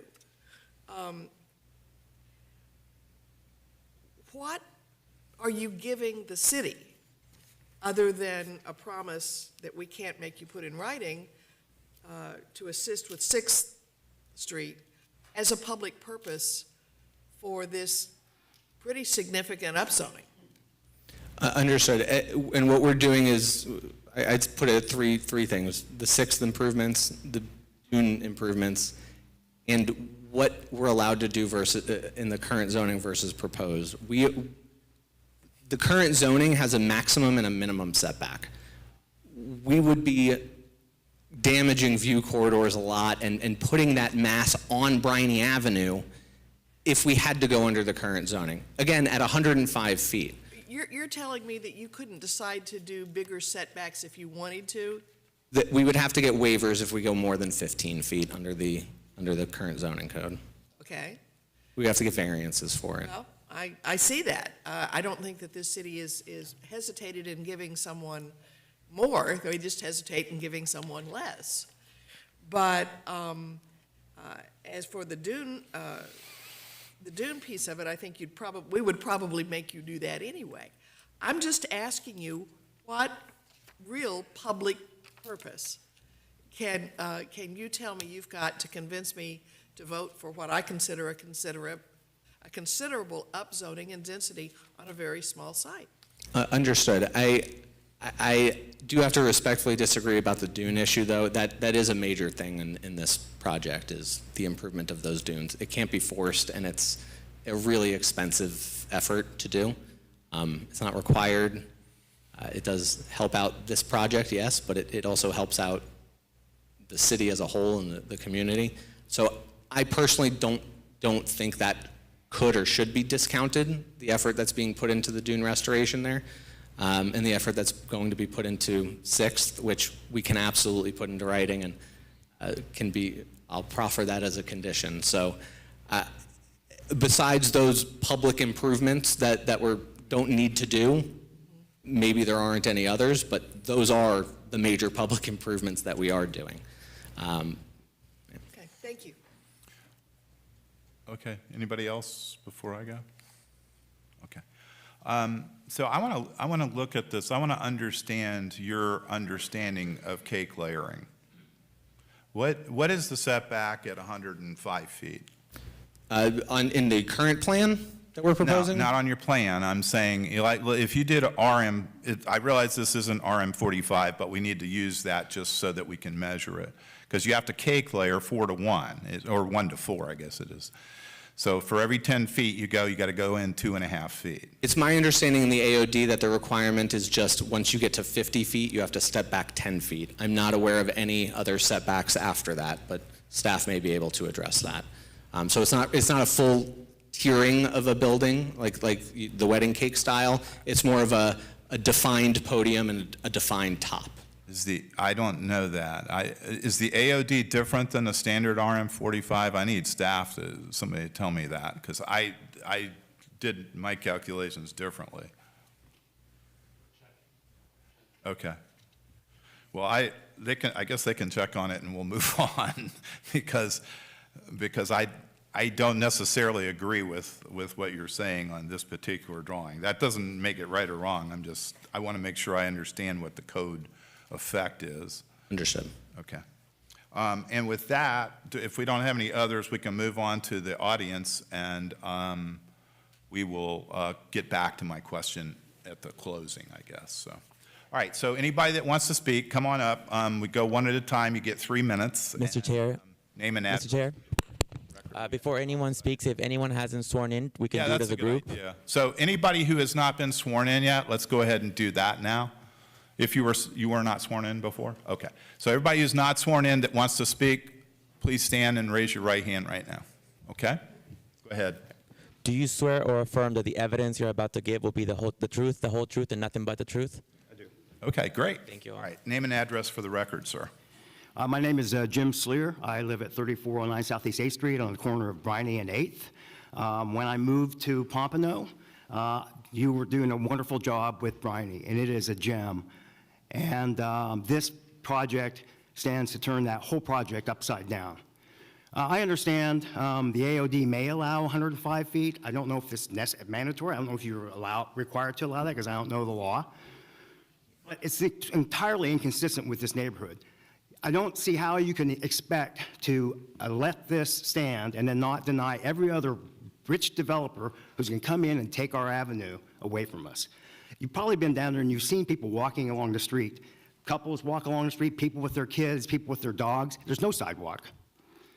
We're going to have a canyon of buildings, and Briney's going to be, it's going to be a canyon with a sea of high-rises.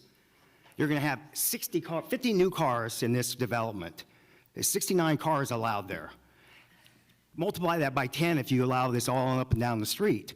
People already have a little trouble walking down Briney just with the light traffic we have, but it's designed for that. It's a beautiful place. It's a beautiful place for people to walk. We have a lot of senior citizens who get all their exercise on Briney. It's truly one of Pompano's greatest gems. With regard to the shadows, we already know what those buildings south of 8th Street do. They make it really cold for everybody in the wintertime when we're out there. We don't need more shadows on our beach. That beach is a special place. That 8 blocks of Briney is special. And it's entirely inconsistent with that area, with the places that are there, the character of the community, the sort of coolness, the hipness, the pompano-ness of that section will be lost. Once you allow this, you're not going to be able to stop it. We should be stopping this at 35 feet for everybody on that beach. There should not be anybody building to 105 feet on that beach. There's some buildings in that area that are not on the beach or down or south of Briney or south of 8th that are like that. But we don't have that on our little stretch of Briney, and we don't want it. We don't want the extra cars endangering people and senior citizens and people with their pets that are jogging around, people on their bikes. 50 new cars? I understand their traffic count. I don't believe it. And then, of course, when you add a few more buildings like that, you're going to have 200 cars out there. So I implore this board to take option 3 and say that this is entirely inconsistent with the Briney neighborhood, and it should be denied. Thank you very much. Sir, I'm sorry. What was your address? 3401? 3409 Southeast 8th Street. 3409. So you live at Beach Haven? Yes, Beach Haven. Okay, thank you. Yeah, Unit 7. Unit 7, okay. Thank you. Okay, thanks.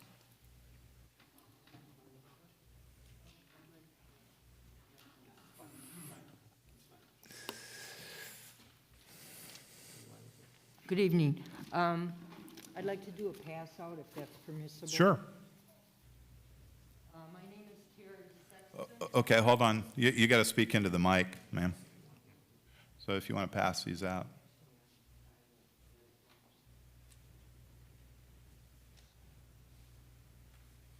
What I'm giving you. You have to wait until you get to the mic. Thank you. Thanks. Whoops, I I got a bunch. You can have those back.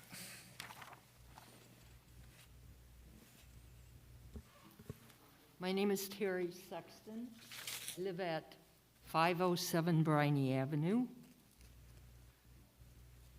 I have a very small place. It's under 400 square feet. It's one story. After they put in the Briney streetscape, my first floor, my only floor that I stand on in my place, is below the street. So I have a ditch and a drain in front of my property, and it works.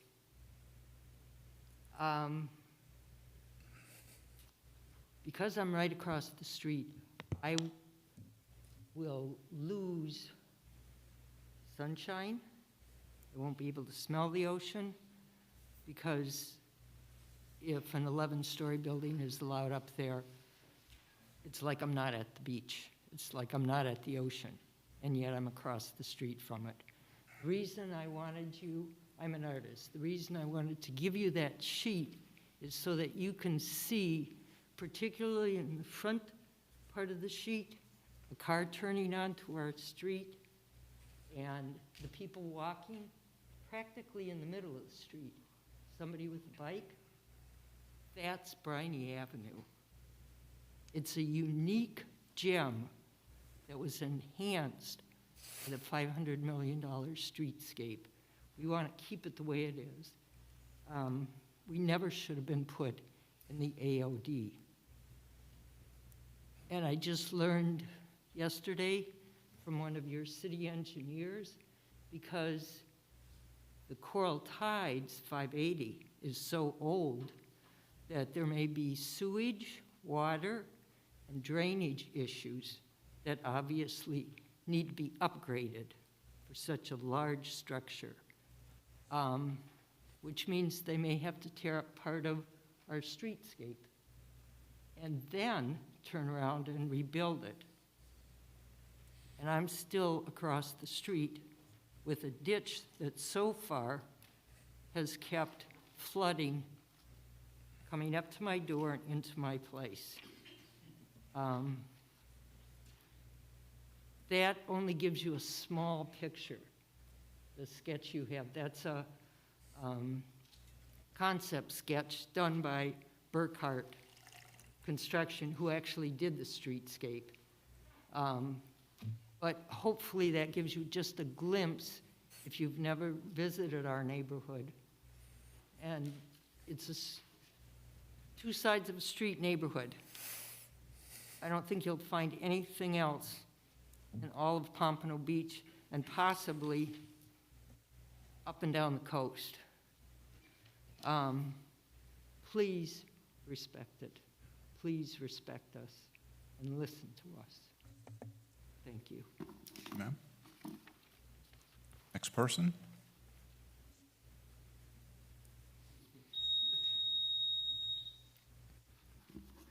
Hi, I'm John Harmon, and I'm a timeshare owner and in the unit just to the north of this horrendous thing that's about to happen. I wanted just to draw your attention to, first of all, you're correct about the density, but before you made a decision, you really should go and visit the street that you spent $5 million turning it into a pedestrian way. But first of all, it does affect us to the north, because we will we'll have an 11-story building above us. Second of all, what he's citing as existing, we're smaller than the buildings, you need to understand the location. The large buildings are all the way at the end of Briney, so it's not pedestrian, it has no pedestrian effect, and it has access to A1A directly. The problem with the beach side is you have to use Briney in order to access it. And then the other one is all the way down to Atlantic Avenue. So you have this long stretch of 6 or 7 blocks of brick streets that everybody uses as a walkway. So the more traffic you have, the worse it gets. And then on top of that, and I don't have science to tell you, I can only tell you my observation, wherever you have a large building on the beach that sheds a long shadow onto the beach, it has an effect on the nesting behavior of the turtles. Where on our area, where there's low buildings, you have 3, 4, you have so many of them. As soon as you get to the high rise at the end of the street, there's 0.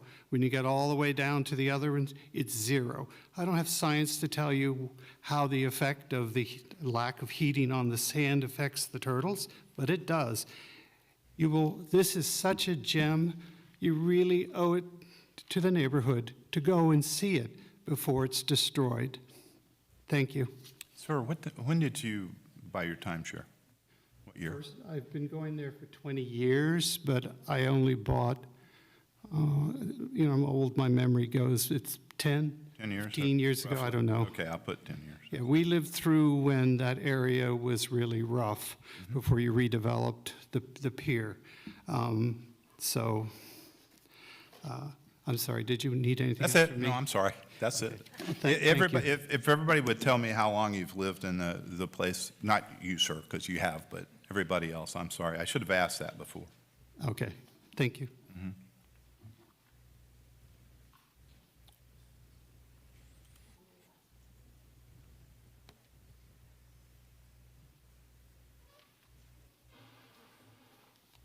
Good evening. My name is Seymour Zibik. I live at 812 Briney. I've been living there for 25 years. I've seen that neighborhood change immensely. It's become a paradise for everybody that lives in that neighborhood. You know that there are no sidewalks, so the traffic and the bicycles and the pedestrians and the pets have to all get along, and that's what we do. It's a dead-end street. So I'm not too familiar with the studies of the traffic flow and the car. It's only going to add 1 car per 12 minutes or whatever they said. It's constantly used by people that don't know it's a dead-end street, so there's always turning around on the end of that street, which makes it a little more congested. The effect that it would have on the turtles is quite significant. We have right now in front of our building on the beach maybe 8 turtle nests, and we are a 13-story building, but it's a dead end so that the turtles are to the south of us and many a little bit to the north of us. All I can say is the buildings that are on the beach side, it's very, very important to keep them at a certain height and not to overpopulate that beach side of the property, of Briney Avenue. I implore you to consider whatever you have to consider and keep the buildings and keep the neighborhood the way it is. Thank you. Okay, thank you, sir. Yes. How many stories did you say that your building was? 13. 13. And you're on 8th Street? No, they're on Briney, just south of 8th Street. Okay, thank you. Go ahead, sir. You want to reset the clock? Yes. Go ahead. I'll let you know. Go ahead after you say your name. Okay. My name is Dr. Stephen Fezzik, and I live on 412 Briney, which is only 2 away from where this is being built. Now, first, I'd like to say that in principle, the idea of renovating Coral Tides is a really good one, because the building is really old and dilapidated, in disrepair, and so that's a good thing. And the developer is excellent. If you look at his properties that he has done, he has a lot of experience, and he puts up high quality work. So that is all a plus. But if you look at, I disagree, first of all, with the idea that this is consistent with the way the property looks on Briney. It's not at all. It is all no higher than 35 feet on the beach side, and it is like that. And when you go past the dead-end street, as was mentioned, that's where you get the high rises on A1A. So it's inconsistent with the way the property looks now. I bought the property in 2019, just before COVID, and I love it. And let me say that for the record, I love where I live. It's excellent.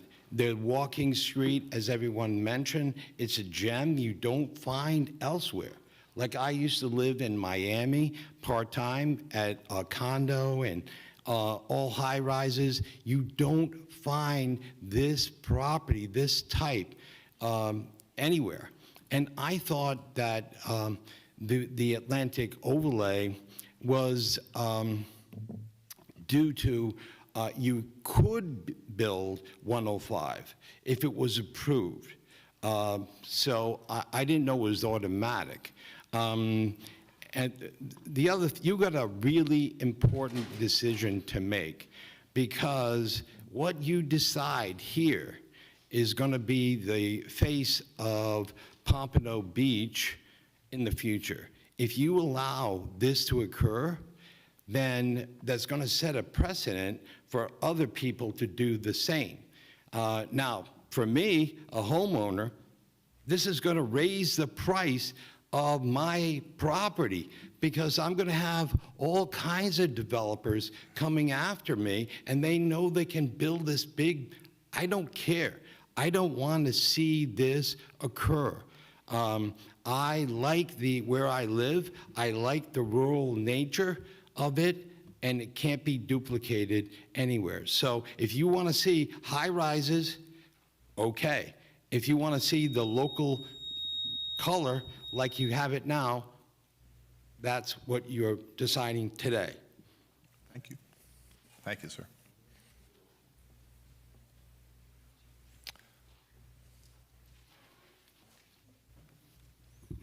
Hi, my name is Bruce Nelson. I live at 801 Bryony Avenue.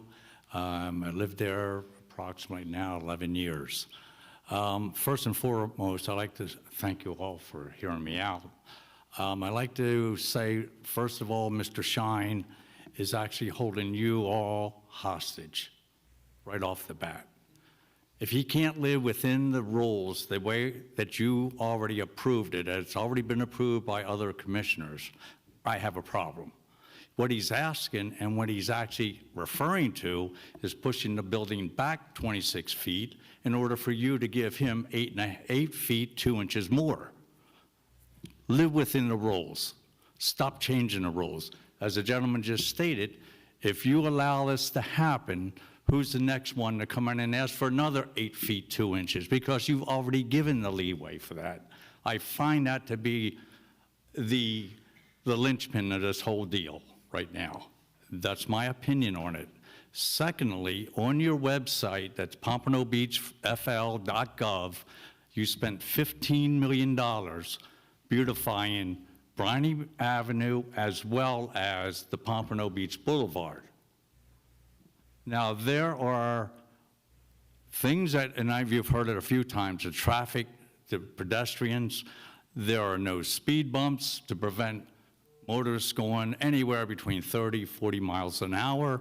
There are no speed limit signs. There's no speed bumps. There's nothing preventing somebody to be injured.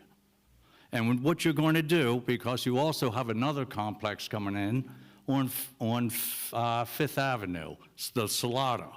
So it's not just 50 more cars, because you still have Salada coming in as well. What are you going to do with the traffic? What are you going to do for the pedestrians? What are you going to do for the taxpayers that have helped pay that $15 million is what I want to know. Thank you very much. Sir, how long have you lived there?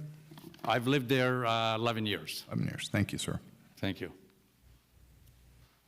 Next. You want to be last? I'll be last. Okay. Go ahead. So I'm going to just try to organize some of my thoughts here. Okay. My name is Audrey Korshoff. I live at 412 Bryony. We moved in, obviously I live with Dr. Fezzik. We moved in 2019, but before that, I was a Pompano Beach resident since 1992, moved away and came back home. So I just wanted to kind of let you know that I grew up in just on Northeast 7th Street. So to start there, I'm very well acquainted with Briney Avenue, what it used to be, what it is now, and would like to protect the neighborhood as it exists. I think I'm going to try to step away from what everybody else has said just a little bit and give you another viewpoint. We are yes, we are a unique community, but at the same time, we are advocating that, and I started a petition, so we're advocating that Briney Avenue, because of all the improvements that have been done, is removed from the Atlantic Overlay District as a whole moving forward as well. We're going to take that up with the City Commission or whoever we need to preserve that piece of Pompano Beach just as it is.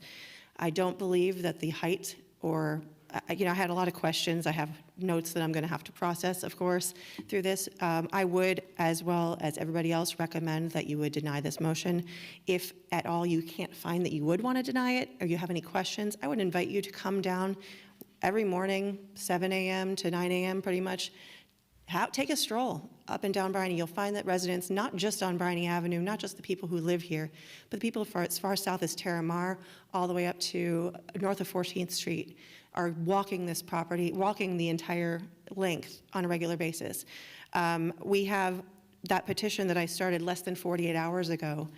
It has now 362 responses that are positive that ask for this project to be denied, and they also ask for the Briney Avenue to be removed from the Atlantic Overlay District. We are really very serious about keeping that height minimum, or the height maximum at a 35. I understand that they can go up to 105, but it does not say that you're automatically guaranteed 105 feet. So I think that the taxpayers, residents, and everybody here has just begun to just scratch the surface of what we're doing here. I don't think this is the time or place for an immediate decision. And then beyond that, the environmentally sensitive lands, sea turtles, yes. Dunes, yes. Future use map, yes. Proper traffic studies, all that down the pike. There's lots of room for improvement. There's also the coastal construction control line that we have to play with, which is the entire property sits, or existing property sits east of that line. So there's going to be another, something to address there as well. And I know I have very little time left, so I'm just trying to make sure also notice that was given. I found it a little bit inappropriate that they reached out to property owners ahead of the city and had their own meeting to gauge what people's responses would be. Many people were confused at the reaching out, and it was their attorneys that held that meeting so that they could go ahead and prepare that lovely slide deck for you. And then the notice given for this city, a lot of owners are seasonal, and they have not received that yet because their mail has not been forwarded. So many people don't even know that this project is even in front of this meeting at the moment. So thank you very much. Thank you, ma'am.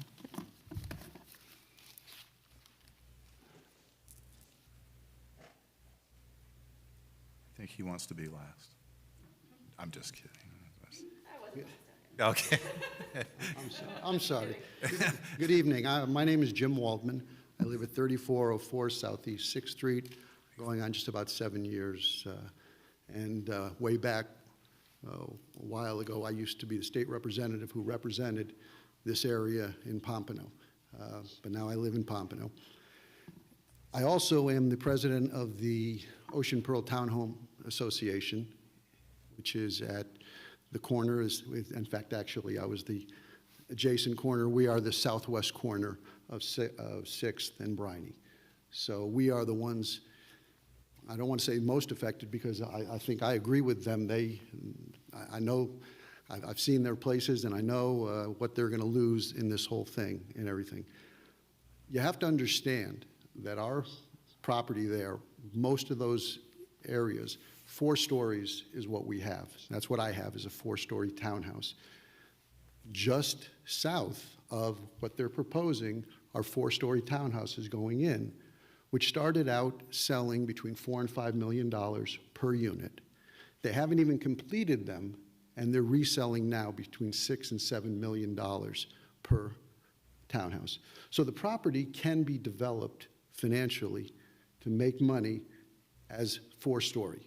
Now, I get it, that if 105 is what they can get, 105, reality is, I don't really think, and I agree with Mr. Shine, I don't really think there's much of a difference between 105 and 112, 113 feet. It's not going to make much of a difference for the most part to the people, actually to the people on the west. It's going to be a problem more for the people on the beach, and the people on the beach, you're going to lose a lot of people who, they're going to lose the sun at the end of the day. So I think that that's a problem.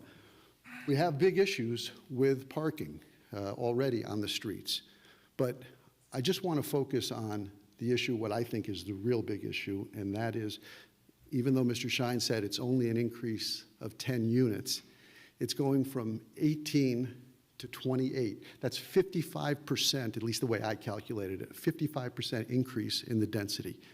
It's too much at this point. It adds traffic. I know he's talking about the trips, but it really adds a whole lot more people that are then going to be on the walkways. When I say the walkway, and it's briny, which is beautiful. I do want to digress a second, because I did watch, in preparation for this, I watched a meeting you guys had a couple of, I guess, last month or so, and somebody came up here and just said how terrible the planning, you guys are doing planning. I want to commend you. I think you all have done a fantastic job in planning and what's going on in Pompano. I spent many years living in Coconut Creek, happily moved over here and love it, and think the city is great, and you're all doing a tremendous job. Hope you'll continue to do that. Take into account everything that everybody said. I think that you'll find that changing the nature of briny is in that area is really going to be a big detriment to the city of Pompano Beach. Thank you for your time. I appreciate it. Thank you, sir. Anybody else? I have a link I can provide so that you can see the real-time updates for the petition as it goes. You want to give it to the secretary? Mr. Chair, I also would like to point out that for the record, we have received 212 letters in opposition, and we also have received 8 letters in support. One letter that was not included in the backup, it's in your desk, which is why it was printed out, because we did not have the time to put it in the backup. That's just for the record. Okay. Thank you so much. I was here before, Terry Sexton, 507 Briney. Do you have a question, or? Well, you had asked people after me. Oh, yes, ma'am. How long have you lived? I found Briney Avenue east of A1A 2000, 2001. Okay. I moved to Briney Avenue to the same property I'm still on, but not the same building, in 2002 approximately. Okay. So it's been 20 years. Okay, thank you. At least. Welcome. Okay. Could I have 20 or 30 seconds to what I missed one point? I wanted to address the First view. of all, you didn't tell me how long you've lived at Beach. Oh, yes. Well, I know you're not an original owner. 2017. 2017. Yeah. Okay. I was there just as you were making it fancy.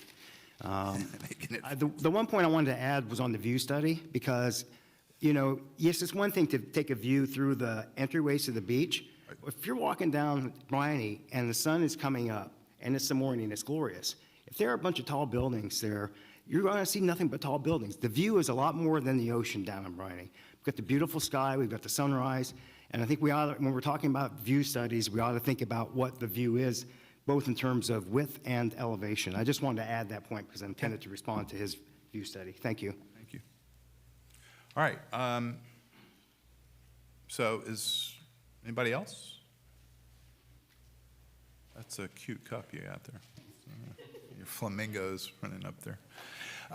Okay. You have a question? Yeah. Have any of you... No, you got to come to the microphone. I'm sorry. Just a quick question. Have any of you walked Briney Avenue and seen what it's like down there? Okay. Okay. You can ask. I have pictures on my phone. I can't show it to you, That's like fine. on a screen or anything, but there's so much traffic, pedestrian traffic, people enjoying that street. Okay. And I guess there is a saturation point at some point, so just wanted you to know. Okay. All right. So with that, I think we'll close the public hearing. And the first thing we probably ought to do is have some clarification and potentially question answering from, we'll do staff first, I guess, and then we can do Mr. Shine after that. Go ahead, Mr. Hickey. I was just going to mention, one of the questions you had was about the the step backs. Yeah. So I did look up in the code, it's 155-3703. It talks about the building facade placement, so that's kind of where the building's set. In this overlay district, you have a minimum and a maximum for each. Mhm. Your building has to be in those parameters. Okay. And then after a height of 50 feet, it needs to be set back at least 10 feet behind the lower building facades. Now, the code only states that that's for the street view, so that would be for Briney and for Sixth. So once you got to 50 feet, it would have to go in 10 and then go up. That's how the code's written. Okay, so that's specific to the AOD? Correct. Okay, so I didn't look in there. I looked at RM45, but, okay. All right. Mr. Shine, did you have some things you wanted to, do you have anything you want to respond, or do you have any? Yes, and I'll keep it brief. I do understand the concerns that nobody wants more than 35 feet east of Briney, but that is, 105 feet is the code. People buy properties. This is a very old, the Coral Tides Resort is dilapidated would be kind to say about it. And this property will be redeveloped in the future. It can't sit there in a dilapidated state. I heard there are water sewer issues going on there. And the whole Briney, the AOD and the Briney streetscape and even the PDI ordinance were all created, approved by this board and the commission in order to stem redevelopment. I do understand, people moved in and then want to maybe pull up the ladder behind them, and that I get that. That's human nature. But the reality is this is a nice piece of real estate. It will be developed, and it's just a question of how. So we did show what could be built under the current code. I don't think it's as respectful as what we're proposing, but that is what could be built under the code. So this will be redeveloped. I don't know if you've seen the building, but it's not in great condition. So that's all I have. Okay. All right. Staff, we'll bring it back to the board, and Mrs. Coleman, I think did you want to start? I do, but I don't want to hog, so I'll let somebody else start first if they'd like. Anybody else? I have a quick question, Chair. Yes. When did we establish the Atlantic Overlay District?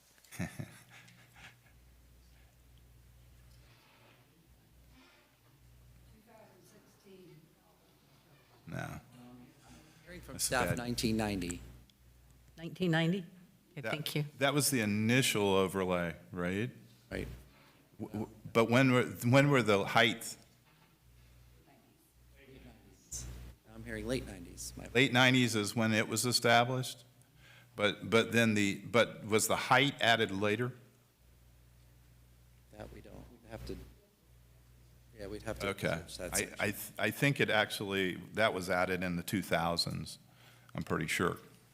But anyway, it's Okay. 1990s, they're saying. 2000. I actually thought it was like 2001 or 2, but that's just me.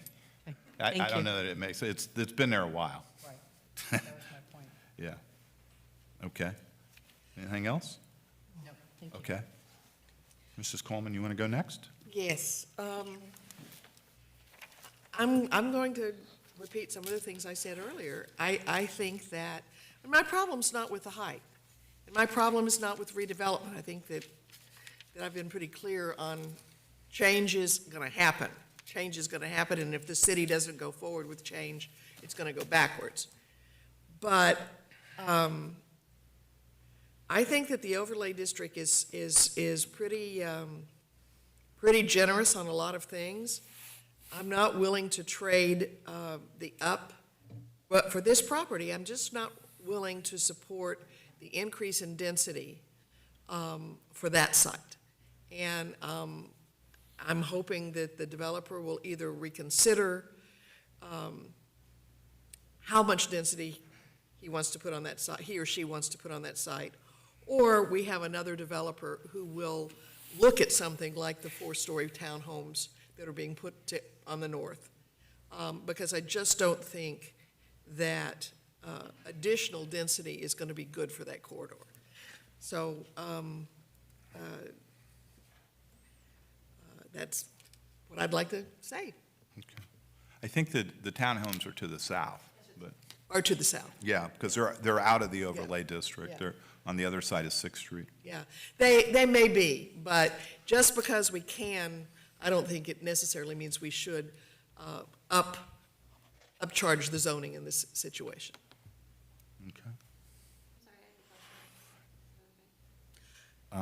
We're out of public hearing, yeah.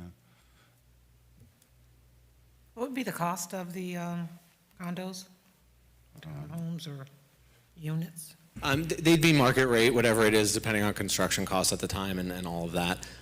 They'd be in the 3,000 square foot range. They'd most likely not be permanent residents, like a lot of high-end condos in this area, so it'd probably be seasonal, but price would be market rate. Anybody else? Okay. All right, I'll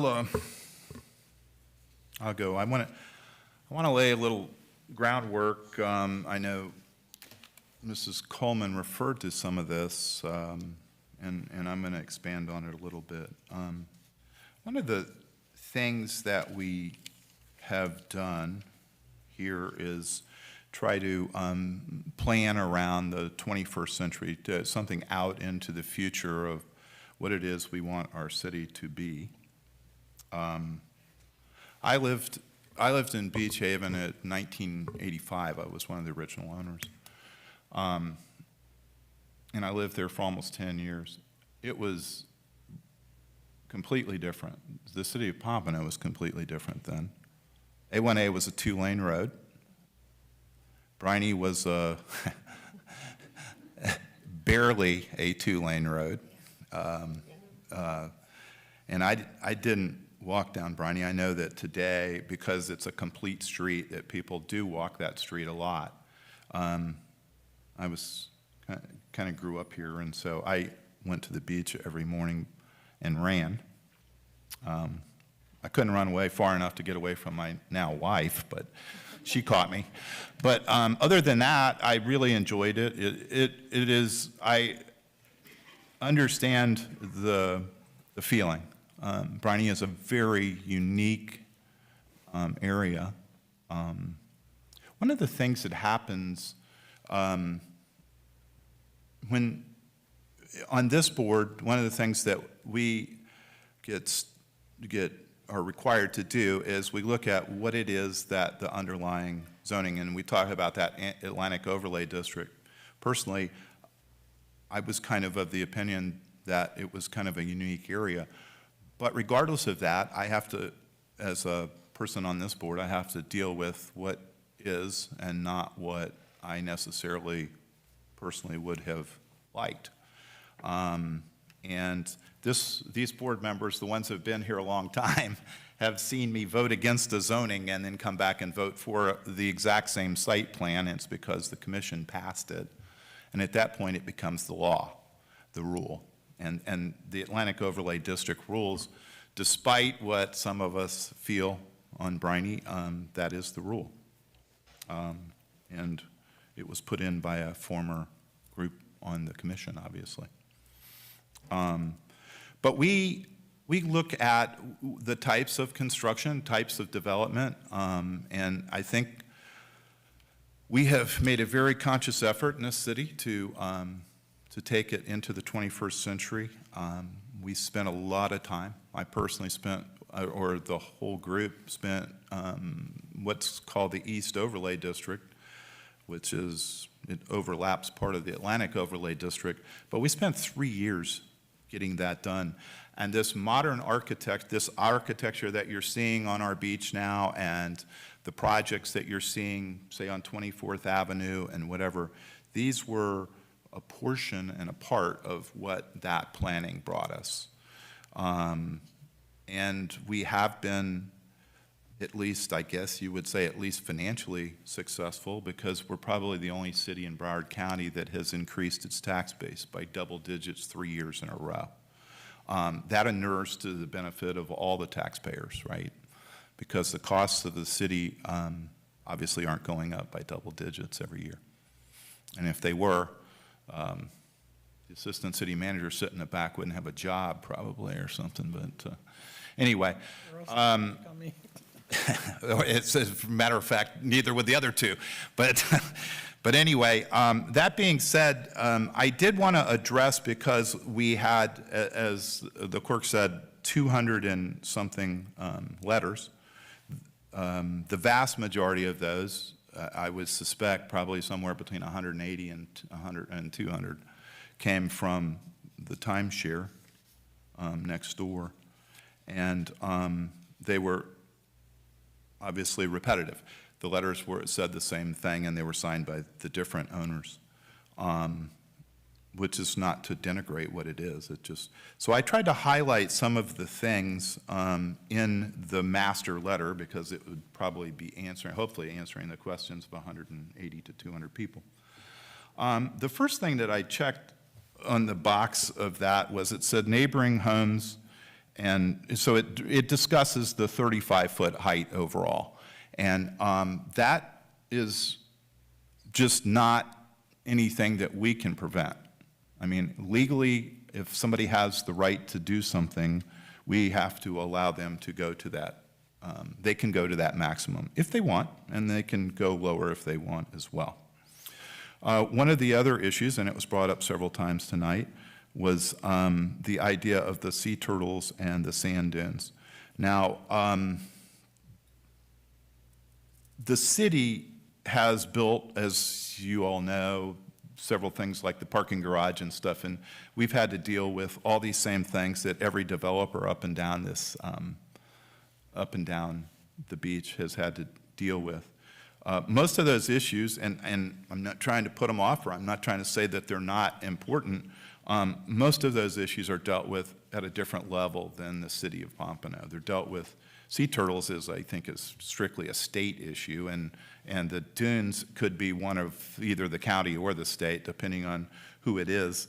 And I have a hard enough time trying to make sure that this group is trying to do our job. But I'm not downplaying the fact that that's there. I remember I'll take a sidebar here real quickly. In the Beach Haven pool one day, I found a turtle about that big.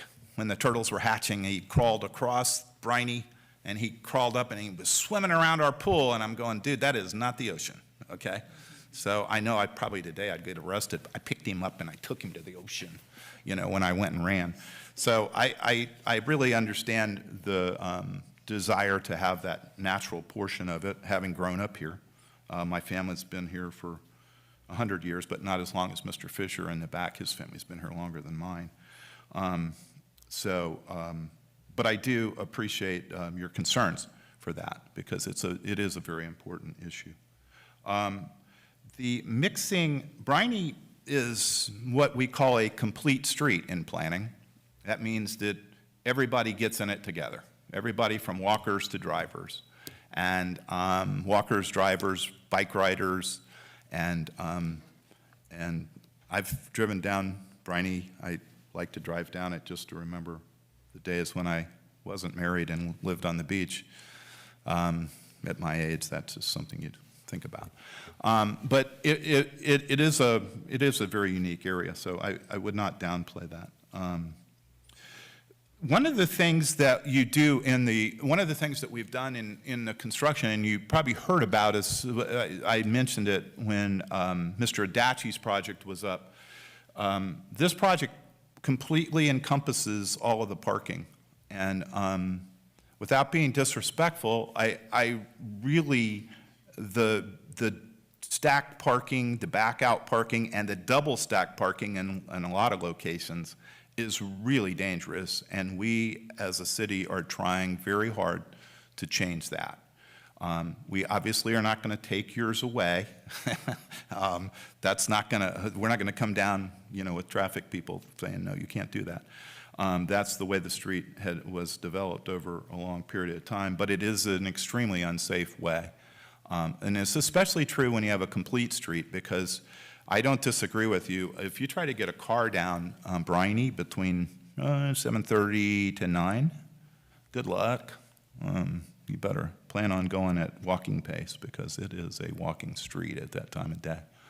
And that's, technically, that's what it's supposed to be. Everybody's supposed to be sharing that street. Now, and then I guess I already mentioned the 35 feet. So that's like something, not to be disrespectful, but that's not really something we can, control. So let me see if there's anything else in here. If you look at the design of the building and stuff, that also is something that we've been trying to promote.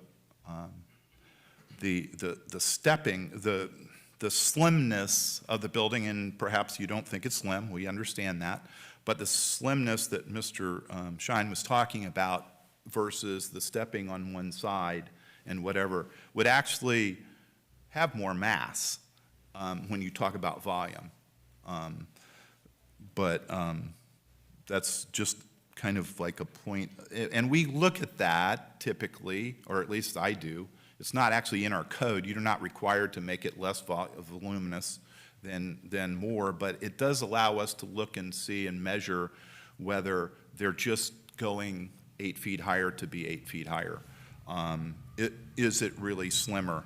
And actually, the former commissioner from that district, Barry Doxwell, and I, when they were doing the East Overlay District, we went through this extensively, and I don't know how many times he told me, you need to get that into the code and whatever, and I was like, I'm just one guy, whatever.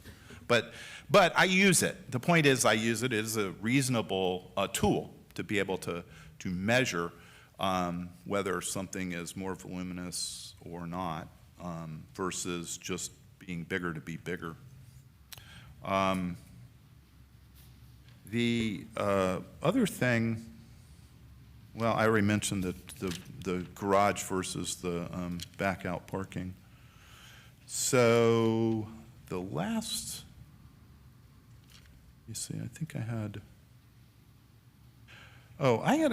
I had a question that really doesn't have to do with specifically with whether or not to approve this, but Mr. Shine, is an architect, are you here by yourself or do you have a designer with you tonight? I'm here by myself. Lucky you. So you need to go back and ask your designers. I swear I overlaid the first floor over the garage, and there's a driveway on the east side in that underground, and it's underneath the pool. And I'm trying to figure out how you can drive underneath the pool. So you don't need to answer that tonight, but you should find that out, and I'd like to know the answer to that. I would be shocked if FSMY it was Drew Yates with FSMY. I'd be shocked if they got anything wrong, but I will check on that. Yeah. Well, I'm not saying he can. I mean, maybe it's suspended from the first floor. I don't know. But I'd swear I lined the pages up, and I'm going, I'd swear you're driving underneath that pool, and that's a neat trick, but I don't know how you do it. But anyway, yeah, if you would let me know. Let's see. We talked about the upzoning. We talked about volume, setbacks. I don't think I had anything else on here. So everybody will be happy to know that I'm probably done talking. Chair, I came up with a question while listening to you. Go ahead. What type of commercial tenant are you looking for the building? We don't have a tenant yet. What we would be looking for is more of a neighborhood scale tenant. Something that would be walkable, ideally not having to drive to. Coffee shop or cafe? Something like that, yeah. Something small and nothing that would draw attention. I don't think a commercial tenant that would draw from outside of the area would want to be in an 878 square foot space anyway. So the ones that we would be attracted, the only ones who would want to be in that kind of space. Okay, thank you. I don't know. Maybe it's drawn to a different scale. Sure looks like you're driving through the pool. Got me fooled, I'm telling you. I've built a lot of strange things, but that's not one of them. Okay. Anybody else? Yes, Mrs. I will. Go ahead, Mrs. Kovac.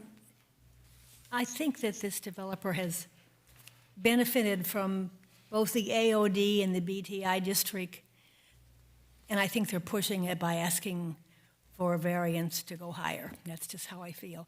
You've already benefited by both of those districts to the limit, and I don't think that a rezoning to give you some more feet up there is necessary at this time. Okay. Anybody else? Okay, with that, I think we'll close the, we don't have to close this, do we? With that, the chair will entertain a motion on, oh, wait a minute. Did you say that specifically you agreed to the conditions? Oh, there are no conditions. It's a rezoning. Never mind. I guess I'm tired, excuse me. Okay. I think we all heard. Yeah, okay, go ahead. Yeah, the chair will entertain a motion on item number 5. Yeah, this is mine. Anybody? Yes, go ahead.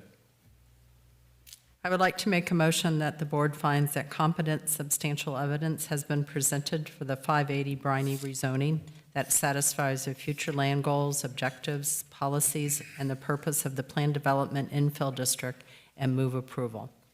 Okay, we have a motion. Do we have a second? I'll second it to get the motion on the table. Okay, any other discussion? Oh, I guess not. Okay, with that, so I'll call the roll, please. Darlene Smith, Yes. Carla Coleman, No. Tundra King, No. Richard Klasowicz, Yes. Joan Kovac, Derek Lewis, No.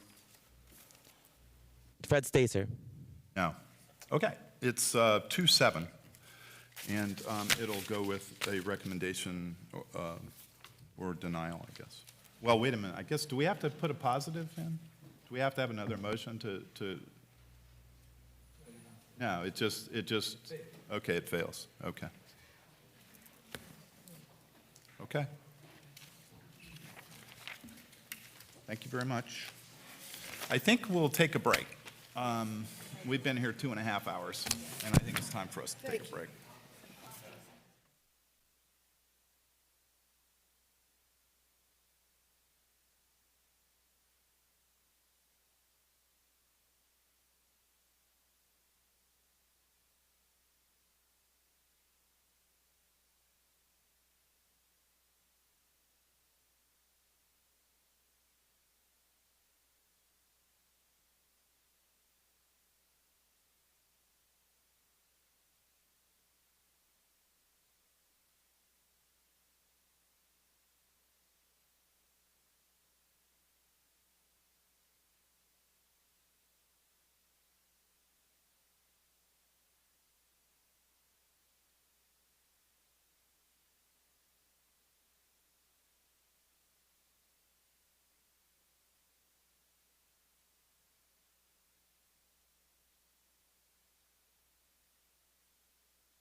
So what I'd like to do at this point is take item number 11 out of order.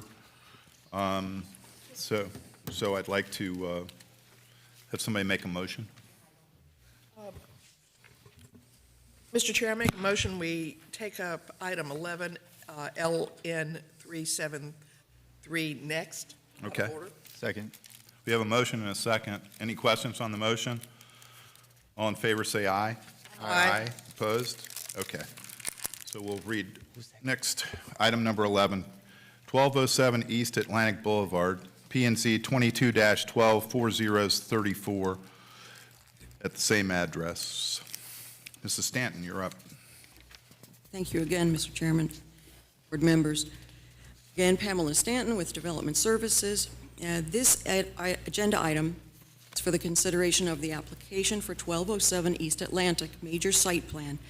The project proposes a 4-story building along Atlantic Boulevard that transitions down to a 3-story building towards the residential neighborhood. This is because the site plan is located within 2 sub-areas in the East Overlay District.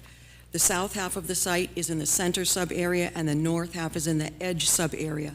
The sub-areas determine the maximum allowable building heights. This mixed-use project proposes 47 units and about 5,000 square feet of commercial space along Atlantic, and the site is approximately 1 acre. Property is on the north side of Atlantic Boulevard between Federal and Dixie Highways. The aerial map shows that the property is currently vacant. It used to be the Old County Library.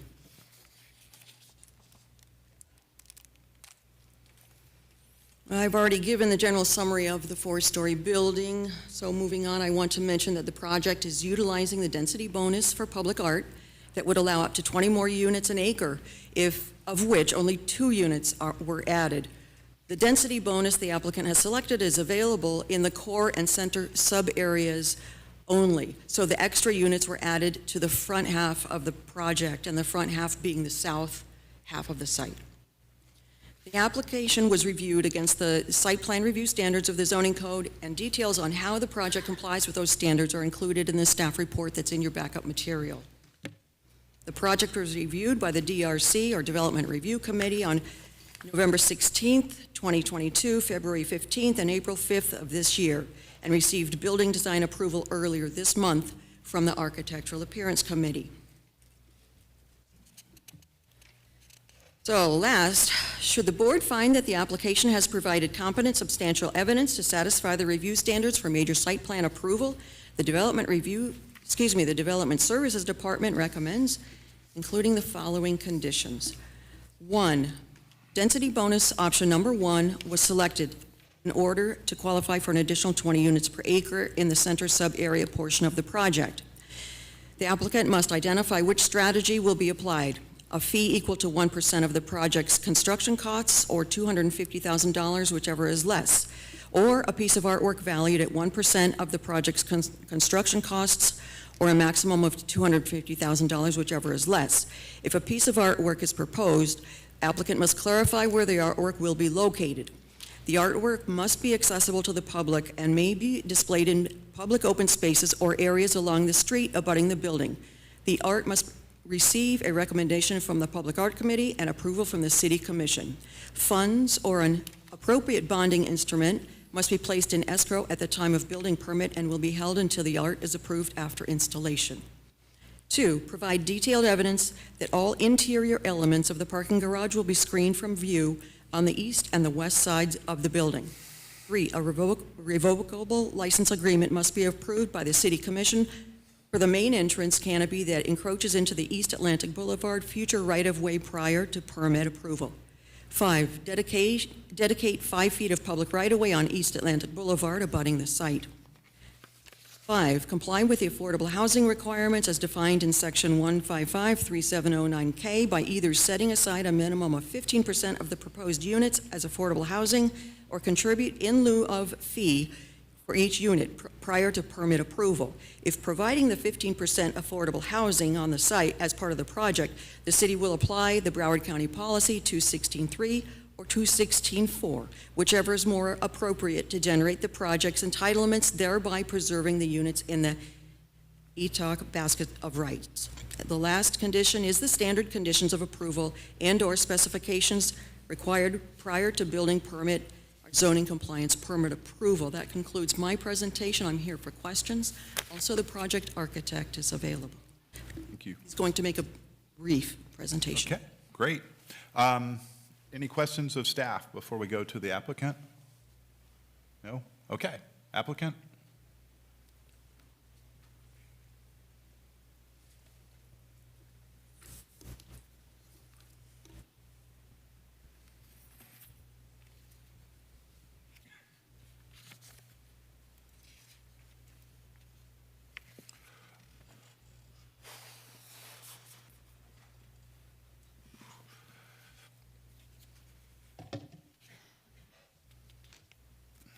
Thank you, Pamela. Mr. Chairman, members of the board, good evening. My name is Seth Yeslow. I'm an architect with Stephen L. Cohen and Associates. We're the architects for the 1207 East Atlantic Boulevard project. It's a pleasure to be here tonight to present the project to you. To summarize and follow up what Pamela said, and again, I will give a brief presentation. This project encompasses an approximately 1 acre site where we are proposing 47 units, 41 multifamily units, and 6 townhouse-style apartments. There will also be 5,000 square feet of retail along Atlantic Boulevard and approximately 20,000 square feet of amenity space, both on the ground level, which some will be accessible to the public, and private amenity space on the roof deck on the third floor of the structure on top of the parking garage. The project does utilize one density bonus, as Pamela had indicated. However, it's important to note the project overall is much less intense than could be built here. It's less in height, it's less in density. With using the density bonus, we would be allowed 56 units. We're only proposing 47. And as I mentioned, the project, it could be up to 5 stories, 55 feet in the center sub-area. This site is bisected, as properties along Atlantic usually are, with the first, I believe it's 117 feet in the center sub-area and the remaining in the edge sub-area. In the center sub-area portion, even though we could be a 5-story and 55 feet measured height building, the client has only chose to build a 4-story building in this case. And then the building will step down into the edge sub-area to a 3-story structure, which is lined on the north with these townhouse-style walk-up units to engage the streetscape and provide a transition to the neighborhood on the north. Now, the placement of the building and the design of the massing was done with careful consideration to those adjacent neighbors. Again, as I mentioned, with the townhomes on the north, as well as a linear outdoor plaza that's along the east, along 12th. And then the key feature of the project, pull up the site plan. If you can see in the site plan, is a consistent 10-foot wide colonnade that wraps the entire building along Atlantic and then turns north along 13th Avenue up until the point where we have the entrance into our parking garage. So it creates shaded space, a pedestrian-friendly space that will have ample storefronts, large spans of glass for both the entry to the lobby.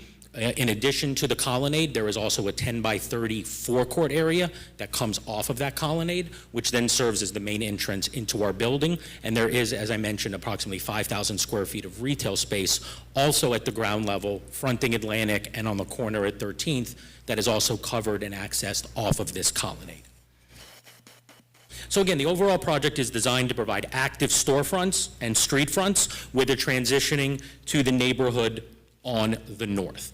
The project is fully compliant with the East Overlay District as well as the transit-oriented guidelines. It also provides ample parking where 90 or 78 spaces would be required under the code. The project provides 91 spaces total. 77 of them are within the parking structure, which is completely buffered on all 3 sides by either the buildings or by this linear plaza, which includes a vertical landscape trellis system called a green screen. So it becomes an extension of that plaza to help buffer the garage on top of the architectural treatments that we've provided. And then there are additional 14 parallel parking spaces, as you can see in the site plan, along Atlantic, 13th, and Northeast First Street. Again, that help engage the streetscape, modulate the traffic flow, and give us we think is a very compatible, very subtle, and very beautifully designed building. Thank you. Thank you. Before you go away, you're okay with the 6 conditions of staff? Yes, sir, we are. Okay. Go ahead, Mrs. Kovac. Question really of staff. I was confused. On the front of our backup Is it material, on? it says that. Is she on? I'm sorry. Sorry about that. Okay. On the front of our backup material that I printed, it says density option number 1 will allow density from 32 units to 35 units. And then under the conditions that you listed, it says an additional 20 units per acre is the density bonus option. The 20 units is per acre. So if you do the math and you calculate based on the size of the parcel. So there will only be 3 additional units? Yes, they calculate the total number of bonus available with this option. They don't need in total. They are only wishing to increase it by just a...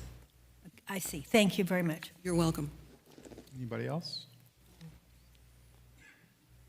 Okay. Anybody in the audience want to speak on this? Seeing none? We'll close the public hearing, bring it back to the board, and if there are no more questions, Chair will entertain a motion on item number 11. Mr. Chair, Yes, Mrs. Coleman. I make a motion that the board, in finding competent substantial evidence that this major site plan application meets all applicable review criteria, and move approval with the 6 conditions contained in the staff report. Second. Okay, we have a motion and a second. Any questions on the motion? Seeing none, call the roll, please. Carla Coleman, Yes. Richard Klasowicz, Yes. Thunder King, Yes. Joan Kovac, Yes. Derek Lewis, Yes. Darlene Smith, Yes. Fred Stacer. Yes, thank you. Good luck with your project. Mr. Chair, I'd like to say it's a very nice-looking building. Yeah.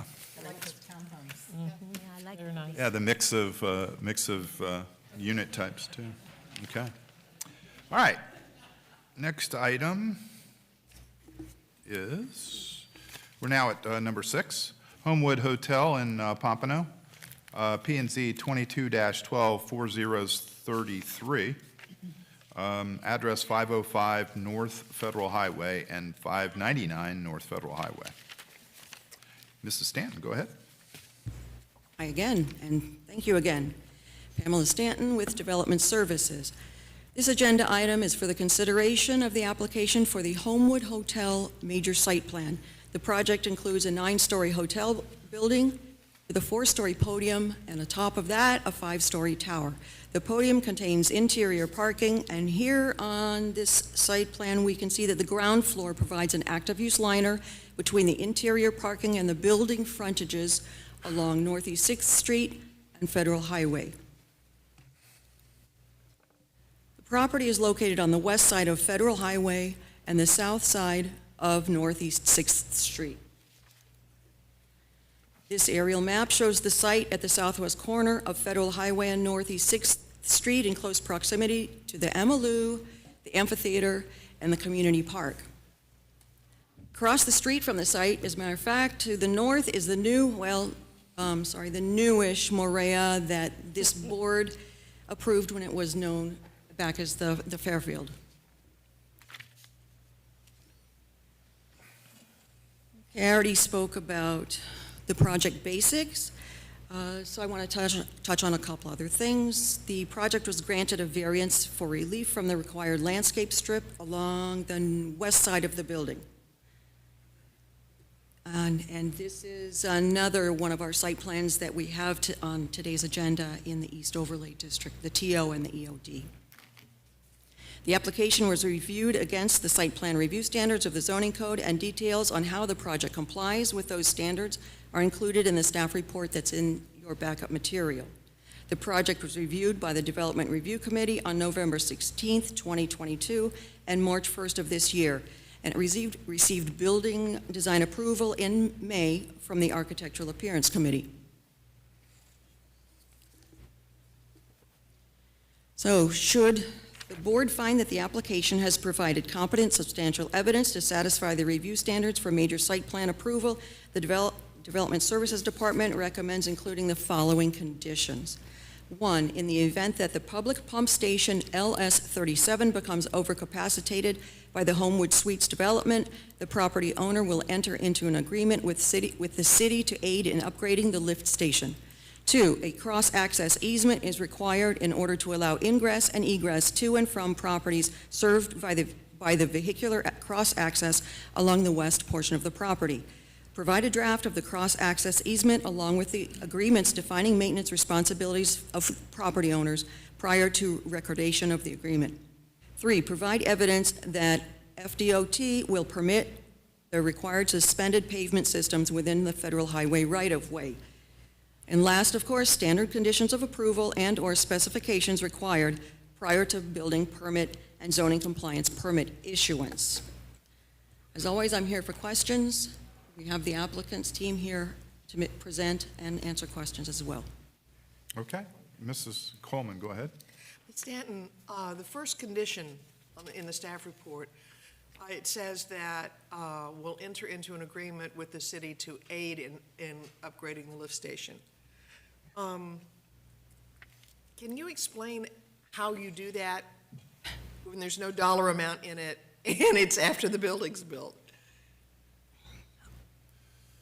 This condition was drafted by, and it came as a result from the utilities department in the city. I understand the need for it, but I'm just trying to figure out how something like that is enforced. If you say you want $250,000 and they say, oh, we'll only give you $100,000. Probably some kind of wording would be in the agreement about percentage of cost, perhaps. There's probably a few ways that this could be conditioned, and maybe the assistant city attorney would have some input. In the past, we have, in dealing with utilities, have crafted agreements with those particular properties that have impacted the city system. They're required to, in fact, I had underlined that same section where it mentions about to aid in the upgrading. Literally, there is a pretty substantial investment that has to be made by that individual, or excuse me, by that particular developer for the upgrade of that utility. So when is this condition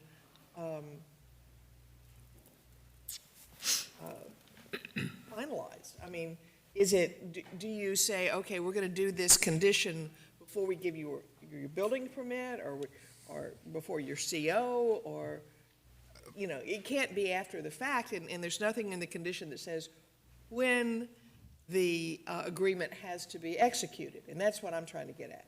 I can only tell you in the past, the one I've dealt with is through the building process in which that agreement is developed with the utilities department. I'm not sure.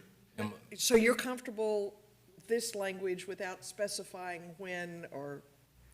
No, because it is a requirement from utilities. That was always my understanding with the utilities department. Correct, and as with most of staff's conditions, it is to be in place, finalized, recorded, or whatever needs to happen, have it finalized prior to permit approval. Okay, thank you. That was just, I looked at that and went, oh, that's nice, but. They won't allow them to connect if there's going to be a problem.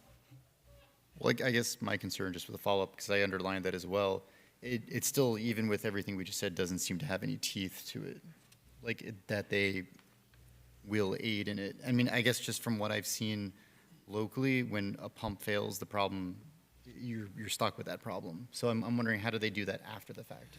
I mean, shouldn't we put something in there being a little bit more specific with how they're going to aid 50% or something like that, of the cost to repair it. I don't know. I'm just thinking. And I don't know the details or how utility infrastructure operates and the contingencies put upon it, but I would expect that whatever legal document is finalized would include specifics on at what point and at how much, and those things would have to be nailed down in the agreement. I see Mr. Saunders nodding his head. I think if you struck the condition, they still have to comply before they attach. And that's going to be where utilities is going to step in and require that agreement at that time, based upon the numbers of their development. But it says, in the event that the public pump station becomes overcapacitated, that's an after-the-fact statement. It's not going to become incapacitated or overcapacitated before you have a building permit. So I think that's just what we're trying to get at. How does this work? Well, the agreement would be in place so that it will cover. Okay, I think it's just just the wording of this has gotten us a little. Okay, well. If we say something along the lines that an agreement will be executed with the city to aid in the upgrading of the station, and in case that the pump station becomes overcapacitated. I know exactly what I'm saying here. I know exactly what you're saying, and the agreement isn't in the event. The agreement must be in place to cover the lift station in the event that it becomes overcapacitated. So can we ask you to reword that to say that a little bit? I'm fine with it, yeah, if you want. So throughout the process, hi, Steve Tilbrook with Ackerman. I'd really like to make our presentation. Maybe we can do this as part of our presentation, but throughout this DRC process, there has been a determination of capacity to support this facility. It wasn't until a few weeks ago that the Utilities Department said, oh, we're going to recalculate how we determine capacity, and if in that recalculation we determine unilaterally that there isn't sufficient capacity, then we will ask you to enter into an agreement. So they're in the process of recalculating. They have not determined whether or not there is capacity. They've already told us once that there is. Now they're recalculating. So this is all conditioned upon this recalculation. There is not a determination that there is insufficient capacity. There's uncertainty because the Utilities Department is recalculating. If they recalculate and if they determine that there isn't sufficient capacity, then on a pro rata basis, we will contribute to a city fund to help upgrade the facilities to accommodate this project based upon the impact for this project. That's the way it should work, and that's my understanding of the condition. Then Mr. Chair, I'd like to ask that we kind of just tweak this just a little bit to say, in the extent, in the case that the utility department determines that Homewood Suites will overcapacitate, then something just a little bit firmer than what we've got here. That's my exact thing. It just, in the event that it's determined to be overcapacitated, I guess by the time. It's just the wording. The wording throws us off. That's correct about the wording. We have a suggestion here. I'll tell you what, why don't we let them go ahead and do their presentation, and you guys figure that part out. We're not at the voting level, so let's keep going. Thank you. I promised everybody we'd be out of here, so let's. I agree with you. I'm too old to go to law school. Okay. I've hired attorneys my whole life, and if I had to, I'd fire them. That's it. Let's move on. I'm practicing law without a license. Okay. Yeah. I didn't say I fired you. I wouldn't even dream of it. Okay. Where are we? I think he's getting ready to make the presentation.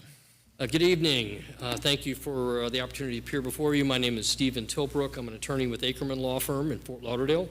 Thank you for your service and your late night. We're going to try to be as quick and efficient with our presentation as possible. We have a number of speakers, but we represent the applicant, which is MHG Hotels. They're out of Indianapolis. They're also located in Boca Raton, but they're one of the largest private developers and operators of hospitality hotels in the United States. I also have with our team today, we've been here all night, we're really geared up for this, Adachi Group architects Sean Walsh and Armando Luna. We have Keith and Associates, part of our team, Mike Vondermeulen. Carl Peterson is our traffic engineer with KBP Consulting, and Brian Buell, our landscape architect with Architectural Alliances here as well. So, real briefly, and we have a brief PowerPoint presentation. The site is at 505 through 599 North Federal Highway. It's an existing gas station and convenience store, plus an existing medical office, which was a Quest Diagnostics. We have our traffic engineer here to talk about how much of a significant reduction in trips this project, even though it's a different building, will have a significant reduction in trips because of the use. The uses that are there now are some of the most significant traffic generators that are in the system. The zoning is transit-oriented East Overlay District. The land use is East Transit-oriented corridor. This is an urban mixed-use district. There is a plan in place for the redevelopment of US 1 Federal Highway Corridor, and this is consistent with that plan. It's consistent with the goals and the policies in your comprehensive plan.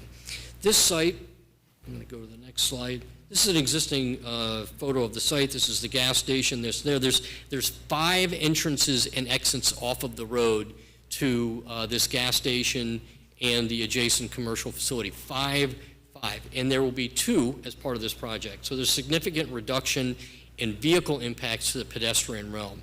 This is the corner. It's an old gas station. It's an environmentally contaminated gas station. Our client has bought the property. We're in the process of cleaning the environmental contamination so we can make this a useful site for redevelopment. This also shows another access right at the corner. These accesses are right at the corner, quite dangerous. And then this is the former Quest Diagnostics building that's been unoccupied for some time. This is just an overlay of the site. The site was specifically and purposely selected for this use. It's along an urban corridor that's scheduled for redevelopment. This project is consistent with code. It's near several destinations within the city in order to serve those destinations with a hospitality use. Those destinations include the city's amphitheater, the city's civic center, the Pompano Community Park, as well as other businesses and offices that are in that area. And there's also going to be residences there that will have the need for hospitality as well. This is an active and engaging part of the community, and that's precisely why this site is best utilized for a new hotel, and why this hotel at this site is a smart and efficient use of land. And that's the whole objective here in redevelopment. And finally, the project meets or exceeds code and all of the important criteria that your DRC reviews, the criteria in your staff report, including the hotel use, which is permitted by zoning, the setbacks. This project meets or exceeds all the setbacks, particularly on the west, where the required new vehicle access drive is being provided. The building height is less than required or provided by code. The code allows up to 105 feet. This project is 95 feet. It's not a small building by any means, but it's appropriately sized for a new hotel. Parking, we're exceeding the parking requirements. 169 spaces required, 185 spaces provided. When this project came to you in February, there was a lot of comments about parking in that area being deficient. We're going to be meeting those parking standards and meeting the parking requirements. And finally, from a drainage perspective and a pervious perspective, we're going to have a significant improvement in that area. There'll be a whole new drainage system to accommodate that corner, and the pervious area that's required is 10%, and we're providing 12.3%. So as the project meets all the criteria in the code, we're here to ask for your approval. Before I had it handed over to the architects, I just want to reflect on we're here today, is really improving the conditions in this area. What you'll be getting after this project is no more gas station, old gas station, no more petroleum contamination, no more convenience store, which has become an attractive nuisance in that area and accommodated the homeless and created safety problems. No more excessive vehicle access ways, and instead you'll have a clear, clean, efficient, well-designed project that meets or exceeds code and serves the community with the hospitality need in this particular area of the city. I'm going to hand it over now to Sean Walsh, who's going to walk you through the site plan. We're going to do it as quickly as possible, and then I'll summarize at the end. Thanks for your consideration. Thank you. Hi, Sean Walsh, Adashi Group Architects, Fort Lauderdale. This next slide is a rendering from the northeast, looking at the building with the existing Morea on the right-hand side. With the design of this building, our goal was to try and exceed the brand standards that was provided to us from the flag. We created a glass crown feature on the corner because this is a prominent corner on 6th and US 1. We created a vertical glass element from the street all the way up, connecting to that glass crown. And moving to the left along the facade, along the front of the building, we got a lot of recesses that we were able to create using the standard room sizes of the hotel. We have a lot of variation in the glazing size. We have a lot of variation in color, in stucco score lines, to create a visually interesting building and facade. As we move down to the ground level, you see that there's very lush landscaping on 6th and on US 1. And it's kind of hard to see in this slide, but there's a lot of active use, a lot of glass behind that landscaping to enhance the pedestrian experience. This next slide is just a diagrammatic massing of the ground level. It shows the vehicular circulation and the program for the ground level. So vehicles traveling south would enter through a one-way drive into the building, and they would enter into a center drop-off, internal drop-off, where you can access the lobby. You could then leave the site, you can go up the ramp to park, or when you're leaving, you can leave to the west using the cross-access driveway. You can go to the north to 6th, or you can go to the south and exit through the strip mall parking.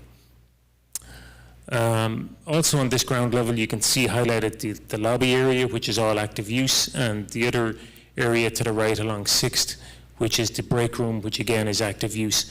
We really try to maximize the active use on this project on the ground level. We even added meeting rooms to the project, which weren't part of the hotel's program, to get more active use. And then the rest that says service on it, that's back of house loading and the services for the building, such as FPL and that. Moving up to levels 2 to 4, again, you can see the parking garage in this image is to the rear. It's screened along Federal Highway with liner units, which are the guest rooms. Those guest rooms wrap the corner onto 6th, and then the remainder of that facade is screened with a decorative screening on the parking garage. As we go up to levels 5 through 9, this is just your typical hotel room floors, double loaded corridor with a central corridor, and beyond that you can see at the back, you get a glimpse of the pool deck, which is on level 5. This next image is just basically a massing showing how it all comes together. This next slide is a view from the southeast. So in this view, you can see the existing entrance driveway on the left to the existing strip mall. And again, we have a lush landscape barrier between that driveway and our building. And we have our parking garage there as well. And again, we're utilizing a very decorative parking garage screening system to screen the garage in that area. This next image is a view on Northeast 6th looking east. Again, you can see the decorative garage screening with a frame around it. We tried to bring some of the elements of the tower down through the garage screening to overlap with it, so it's kind of intertwined. So there's some solid elements of the tower above that come down through the garage, and they remain solid as with a stucco finish. In between those is a perforated metal screen. We have a sample of that here. The perforations are very small, but we do want to allow for some natural ventilation. And then we have some aluminum slat elements that are staggered and horizontal to accentuate the garage screen, and they're also lit. On this view also, you can see along 6th, again, the lush landscaping, and behind that is the active use. And to the right of that, you see the entrance to the cross-access driveway with the post office to the right. And that acts as an entrance, vehicular entrance to the hotel, an exit, and it also acts as a service drive for the hotel. I'm going to hand it over to Armando now, who's going to talk about setbacks and active use on the ground level.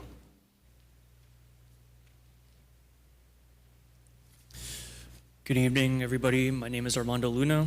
I'm design architect at Adachi Group Architects, 550 North Federal Highway. So just to emphasize on what Sean and Steve were talking about, as you can see on the screen here, the ground level active use is really emphasized by these colors. Everything in the light orange shown is front of house public space that we're designating to become more of a lobby, meeting spaces, offices, and everything accessible to the guests within the hotel itself. And then to the northwest corner, we have the employee break room, which we're considering and would like to emphasize as active use as well, particularly because the hotel brand they don't like to kind of brush off the back of house and call them back of house. They call them the heart of the house, which I think is rather nice. So it'd be nice to kind of emphasize that and give them some nice architectural feature there as well through transparency and glass. Everything within the light red, you can see, as Sean was saying, is back of house service space, which of course is needed for a typical hotel building of this size, and which is also needed for the brand standards as well. Talking about the setbacks, as Steve was saying, we are exceeding the setbacks to the north, the east, and the west. We are required 5 feet. To the east, it varies because it's an angled site, but we are providing 5 feet at a minimum and about 15 feet at a max. To the north, we're providing 18 feet, and to the west, we're providing 30 feet. And aside from the reason being to create a smaller footprint for our building, we're creating the west side cross-access for vehicular circulation, and we're also trying to maximize the amount of landscape that we can provide around the building itself to truly maximize that sort of pedestrian realm. In this elevation along Federal Highway, you can really see again the active use and how we're trying to really portray that concept of transparency. So anybody walking along Federal Highway can really kind of engage visually with everything that's going on the interior. This rendering shows the east side looking up to the building, not just the ground level, but the entire architecture vertically as well. You can see that concept of activity and transparency extending from the south to the north through the use of glass, and not just on the ground level, but how that kind of inspires the architecture to carry that concept of glass and transparency up to the tower through that corner feature element that we have in the intersection. A close-up that shows, once again, the transparency, looking into the offices and the meeting rooms that we have provided in the lobby space, and a nice buffer of landscape as well. In certain unique moments, such as this is our entry portal to the actual hotel lobby. We can really start expressing the architecture through rich material, architectural gestures such as the canopy, recessed patios, which we're using as our building break, and a multitude of colors through the palettes of planting that really can show how the landscape and the architecture can really coexist. Now, along Northeast 6th Street, we have a little more back of house and service areas there. So we do want to continue the rhythm of the glass panels. So we are providing spandrel there. Although not transparent, we do keep that concept of the panels.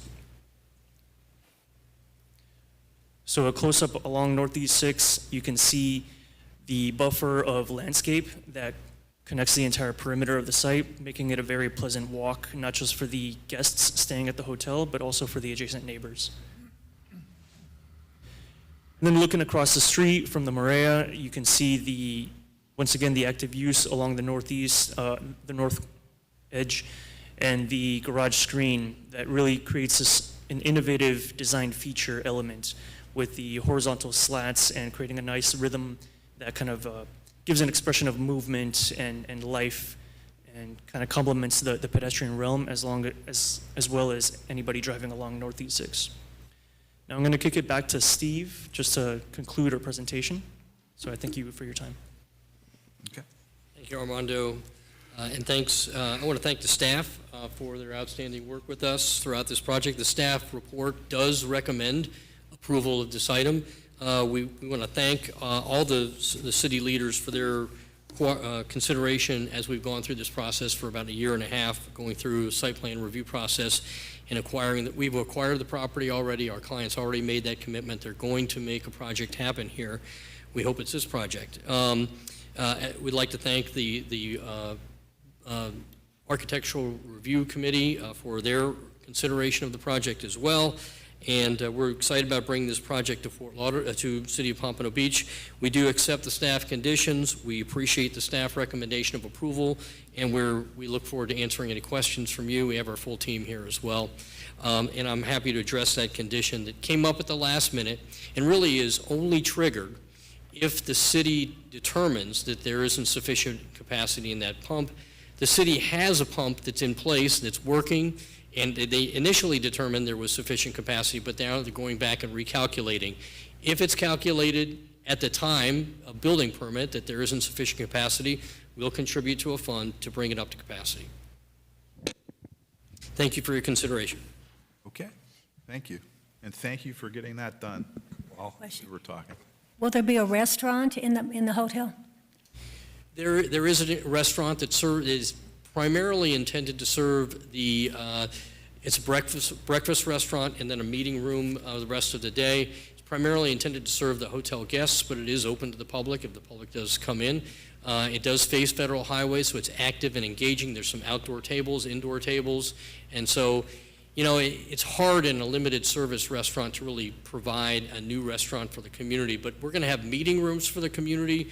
We're going to have an outstanding pool deck with maybe some amenities out on a large pool deck for a hotel this size. So we're really excited about all the things that are going to come with the hotel. And it's an efficiently designed hotel to have the capacity to serve this area, but also to do it on a pretty tight site. Okay, thank you. Mr. Clausewitz, go ahead. Was there a rendering of the west side of that landscaping? The west side. So on the west side, there is let's bring up the site plan. I got it. Yeah. We'll find it. I don't know if there's a rendering. I know there's an elevation. We were discussing. There's a site plan, really, is all we have on the west side. Well, just the landscaping portion of it. So we actually have a landscape strip between this property and the post office that doesn't exist today. The drive is right adjacent to the post office today. We're creating a 5-foot landscape strip in that area, and then we're creating a 24-foot drive. So we're actually moving the drive a little bit to the east in order to provide the required perimeter landscape in that area. Yeah, that's what I was interested in. They had 5-foot landscaping there against. But that's on their property, isn't it? Because there's bushes. There's bushes there today. That's on their property, though, aren't they? Their property goes right up to the line. They're right up to the line. In fact, they have a door. The building is on the line? Yeah. Oh, so that is your landscaping. Yeah. There's a row of cocoa plum. I just drove through there. Yeah. I drink coffee there every Saturday. Yeah, we'll be coffee providing a nice 5-foot landscape strip there. What's interesting is that they've got a door that leaves that building, that enters onto our property. Yeah. So we're going to have to accommodate that in design as well if we want to make sure they have safe egress from the post office. That was actually one of my questions. I'm very concerned about that west area where you're going to exit to come out to go either way. I mean, it's going to have to be extremely well lit. Just my experience, that's a great place for someone to be robbed in that area. It's And that gonna have to came be up- very well lit. That came up in the DRC process and in our SEPTED study as well. That, we're going to be very careful how we craft our access easement that's required. You've got a section of your code that requires a vehicle access easement between two parking lots. The staff interpreted this as being two parking lots. There's not two parking lots here. They wanted to maintain a vehicle access from 6th Street all the way across our property to the south. And that creates a lot of challenges in creating a new site. Our original plan did not have that. We had to redo our plan to provide that access. We have concerns like you do about safety in that area. It is a vehicle access. It's not a pedestrian access. It's not a camping access. It's not a vagrancy access. If there are people doing things they shouldn't be in that access drive, we will make them leave. They will not be there. We will have lighting. We'll have security. That is an important condition for our ability to operate a hotel, is to have safety there. And I guess my other concern is, I don't know if you've seen how the post office is, about 4 or 5 parking spaces? So normally I would cut through if there was no parking spaces, and I'd park over by the service station that was previously there. So I don't know if that still would impact people that, hey, there's no parking spaces. I'm just going to cut through the hotel because I can just turn right there and wait till there's one, or park in the parking garage, in your parking garage, because there's very limited spaces. I don't think you can get in that way, can you? You can get into You the can. parking garage, but we're going to have an access control. Oh, it is both ways, okay. Yeah. We're going to have an access to control to get up the ramp. So we really can't have the public just going into our parking garage. We'll have the ability to control that. But you have a good point. This is going to be a public access drive. People will use it. We It's only really like 4 or 5 can't solve the post spaces. office parking problem. We can make it the best site that we can, and we can make it a more attractive place for people to go, a safe place for people to go, and that's our goal. Yeah, there's just not a lot of parking at the post office. No, there and isn't. I agree with People always that. just Yeah. come and park where it. They're going to go to always Emmalou not. now. I'm sorry? They're going to go to Emmalou Wilson now. Well, they go to the. They do that anyway, because I see the people city walking out of has, there when it's during election time. It's insane. Question, but there's that exists today. What is that, an alley?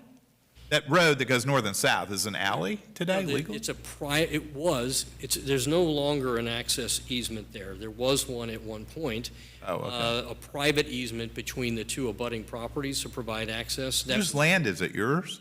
Your client's? Our client owns the land. When they Okay. acquired the property, the access easement was terminated. So He new access. he actually technically owns it all the way over, what, to the face of the building? Absolutely, yes. Okay, so Right. all that's your property. Green Okay, so correct. actually, that landscaping that's there is going to stay, maybe it's changing, but it's the same Be a little location. enhanced. Today, there's cocoa plum heads there, I know. It'll be enhanced to a 5-foot, Yeah, hedge. Okay. Anybody else? I got one other question. Yeah. Is that going to allow access into your neighboring property there, the Yeah. commercial area? Yes, that's the intent of it. That's, your code asks for it, your staff asks for it, and so that's the intent. But it's It does not. today, too. I mean, it exists today. That connection that's actually when exists today. I mean, everybody's It's using it. there today, and it's a condition of your approval. One of the conditions of approval is to provide that public vehicle access from 6th Street to the property to the south. Okay, that was a requirement for you in order to go with this, Brian. Thank you very much. And it's the way it's used today, too. It's actually used that way. Did you have, My Mrs. questions Coleman? have been answered. Okay. You were discussing an Yeah, go ahead, access Mr. Lewis. control sort of device to get into is it the garage itself or just to get to the second floor? You get to the second floor. Okay, because I was just concerned because there's no dedicated turning lane to get into the garage from Federal, so if there's a pedestrian going by or there's something blocking it, it could back up No, traffic. there's no access control on the first floor. Okay. So that first floor is the way to get into. There's a drop-off area for The getting lobby your key, and whatever. Lobby, and then you'll get your key and then go up the ramp, and there'll be an access control on the ramp. Good? Okay. Thank you for your consideration. We're really excited about bringing this project to the city of Pompano. It's going to be great. Okay, I got a couple, you done? Okay, I got a question for the architect, or whoever wants to answer this, about the screen. So I was in Mrs. Stanton's office, and I saw the perforated screen. I kind of get the gist of that. Question, when those, there's some points, I think that the architect said there was, on the north elevation on 6th Street, there are some solid sections as well as perforated, correct? Yes, that's Okay, correct. so when the cars are going northbound inside of the garage on the second, and I guess it would be second and third level or whatever it is, where the garage is, when they're driving north, you have a perforated screen that's got holes in it about a ½ an inch in diameter. Is the solid section where those cars are driving, here's what I'm worried about. Is Moray going to have lights shining in from cars across 6th Street? I don't think so because Okay. because Now, those horizontal pieces are backlit, you said? They're back? there's LED on the front of them, but it's a very small LED strip, and I think the Moray is like, I don't know what that right of way is, like 60. It's probably 100 feet It's probably across 100 here or feet whatever. across the other side of the road, so. But the lights that, like somebody's headlights are not going to shine over into the place across the street in the apartment. I don't think so, because I Because think the holes are that small? so small, you might see something flicker behind it, but there's not actually going to be a beam going across. So how, you said there's little LED lights in that. Now, I know you can stop light wash by lights in front of it like that. So but that's just a strip, like a color strip or something, or what is Yeah, it? it's just, there's a recessed portion on the front. Oh, on the An front, aluminum tube, so it's there's a actually recessed front. piece with a little It's small front lit LED. then? Yeah. Oh, okay, so it puts a color out or something for the, okay.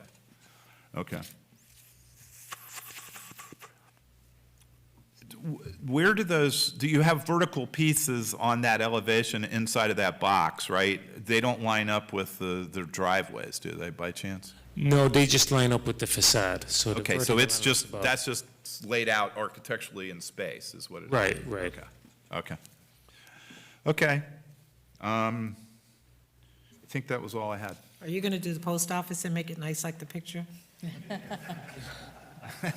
I've never seen the post office It look does look nice. good, doesn't it? Yeah, nobody wants to show that post office. Come on. Now, are you next to the post office? Not that ugly one. No, not that one. Yeah, I'm near the Moray. Yeah, that's where I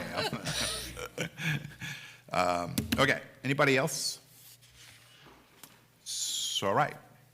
With that, if there are no other questions, then Chair will entertain a motion on item number. Mr. Chairman, you want to open a public hearing? Oh, I'm sorry. Anybody in the audience? No? I'll close the public hearing. Now, I have, Yeah, go ahead. I need to make a disclosure that I have had a conversation with counsel in this case. Okay. And I assured him that my decisions would be made tonight on a presentation. Okay. And that I would not take what he had to say one way or the other until tonight. Okay. And with that, the chair will entertain a motion on item number 6. Please. Okay, well, I'll make that motion because I was very pleased with the presentation that I saw tonight. So I'll make a motion that the board finds competent substantial evidence that this major site plan application meets all applicable review criteria and move approval with the conditions contained in the staff report.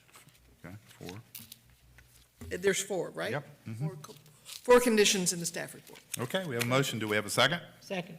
Motion and a second. Any questions on the motion? Call the roll, please. Carla Coleman, Yes. Tundra King, Yes. Richard Klasowicz, Yes. Joan Kovac, Yes. Derek Lewis, Yes. Darlene Smith, Yes. Fred Stacer. Yes. Okay, I think that moves us to the air park overlay permit. Item number 7. Yes, You're excited, huh? Don't get in your plane yet, okay? Don't get in the plane. Okay, here we go. Number 7, 22-12401, Hotels of Pompano Beach, 505 through 599 North Federal Highway. Mrs. Stanton.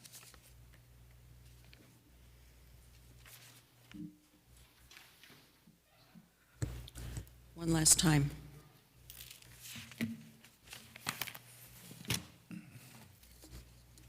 Pamela Stanton with the Development Services Department.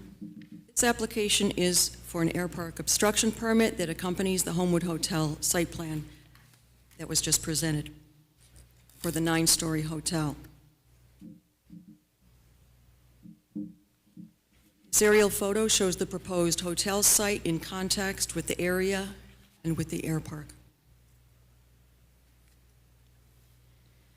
And for the purpose of this application, the height of the building is 119 feet above mean sea level, or 110 feet above ground level. A review by the FAA has determined that the structure would not be a hazard to air navigation, and they included 3 conditions in their report. Those conditions are included in the staff report. The application was reviewed by the city's air park consultant, Kimley Horn.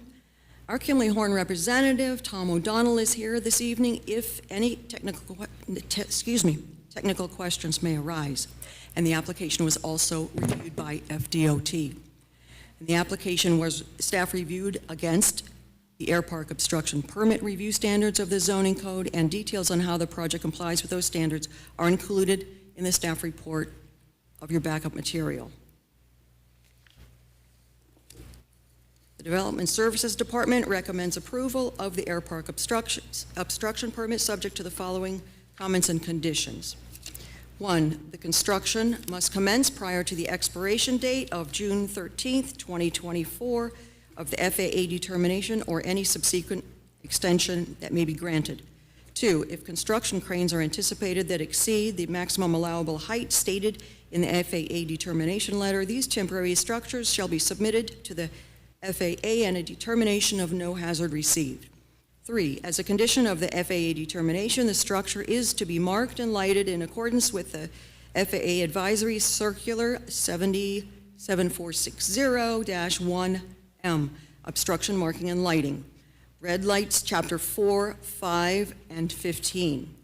4, any failure or malfunction that lasts more than 30 minutes and affects a top light or flashing obstruction light, regardless of its position, should be reported immediately to 877-487-6867 so a notice to airmen can be issued.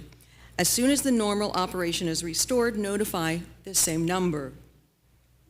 5, and last, the FAA Form 7460-2, the notice of actual construction of alteration, is required to be e-filed anytime the project is abandoned, at least 10 days prior to start of construction, or within 5 days after the construction reaches its greatest height. Cool. All right, any questions of staff? There's not going to be a presentation, or is there? No? Questions only, that's a good idea. It's a good time, it's a good answer. Okay, anybody have any questions on this? Anybody in the audience want to talk about it? Nope. We'll close the public hearing, bring it back. Oh, I guess for the record, you need to say you're okay with the 5 conditions. The applicant consents to the 5 conditions in the staff report. Thank you. And with that, the chair will entertain a motion on item number 7. Chair will make a motion. Please. I'd like to make a motion that the board finds that competent, substantial evidence has been presented for the air park obstruction permit approval for Homewood Suites Hotel, and move approval subject to the 5 conditions. Do I have a second? Let Joan second. Second. You got a second? Somebody did, okay. Motion and a second. Any questions on the motion? Seeing none, call the roll on item number 7, please. Darlene Smith, Yes. Joan Kovac, Yes. Tundra King, Yes. Richard Klasowicz, Yes. Derek Lewis, Yes. Carla Coleman, Yes. Fred Stacer. Yes. Thank you very much. Good luck. I actually wrote down 9:30 for, I think we're down to we the- would be at this stage at 9:30, but that was before we moved the other one in front of them, so I think we did Good. okay. You are We did good. okay. All right. I think, so now we're going to jump down to 12, item number 12, right? Affordable housing, it says affordable housing related policy and code amendments. Mrs. Stolen, I thought you were just hanging out with us, but it looks like she's going to work. Or maybe she's not. Maybe she's just going to. Mrs. Coleman, did you take that computer over to her? I had to swap something. You swap the computer with her? Is that what happened? At 9:45? Really? Thought I was going to get us out here by 10. That's That's gonna true. We also have, we still got reports too. be- Yeah. Okay.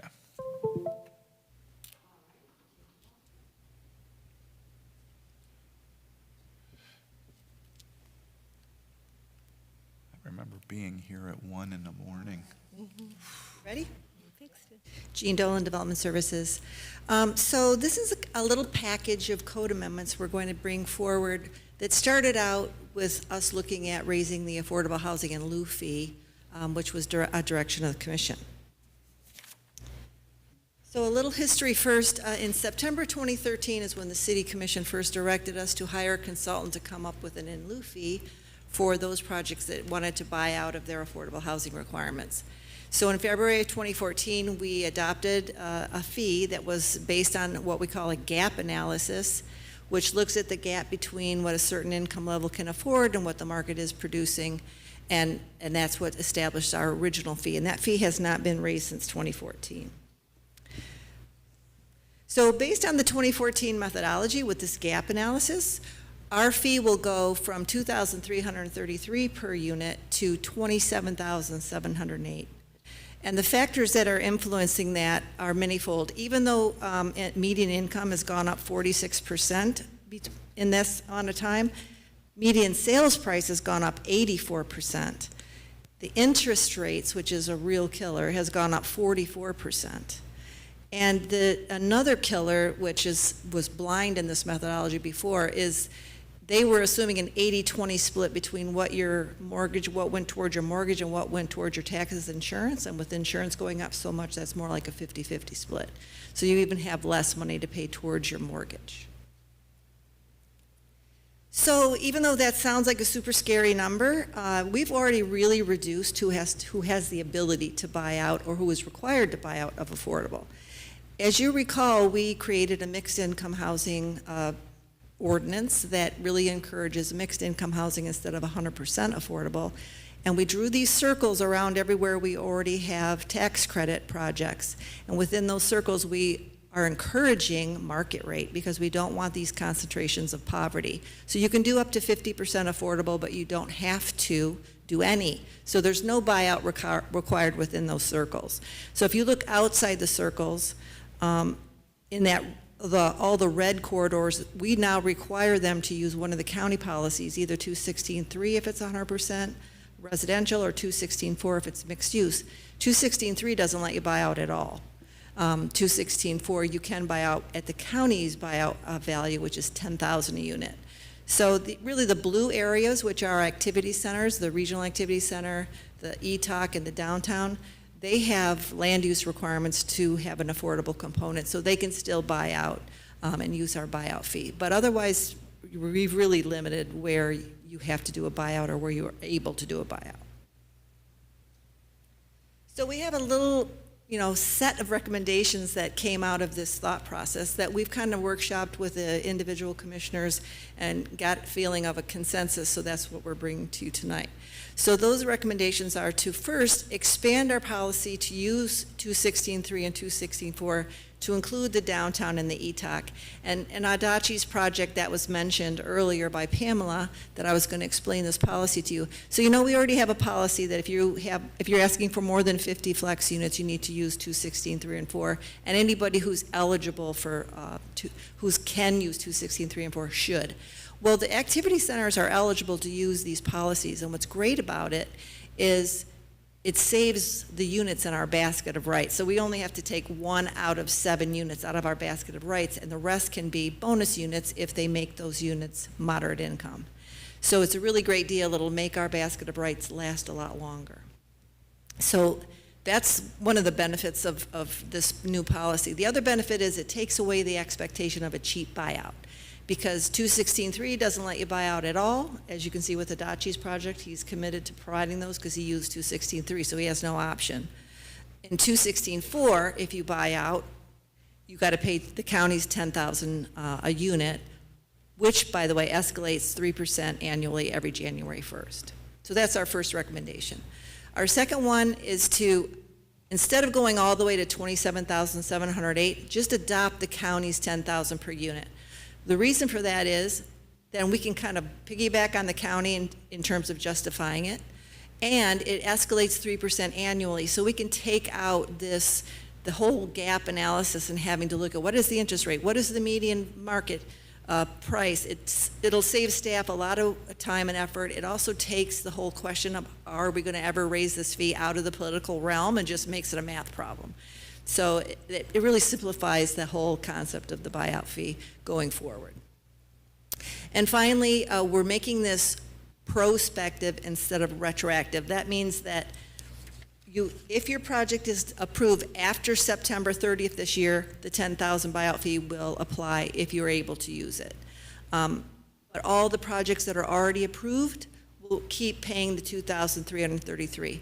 That benefits us for a couple of reasons. It kind of protects us legally from being sued by the people who are already approved under a certain set of regulations they relied on. And it also keeps some cash flow going to the Affordable Housing Trust Fund, because it's not a fear, but it's probably a likelihood that we will get the affordable housing built with such a high buyout, which is what we want.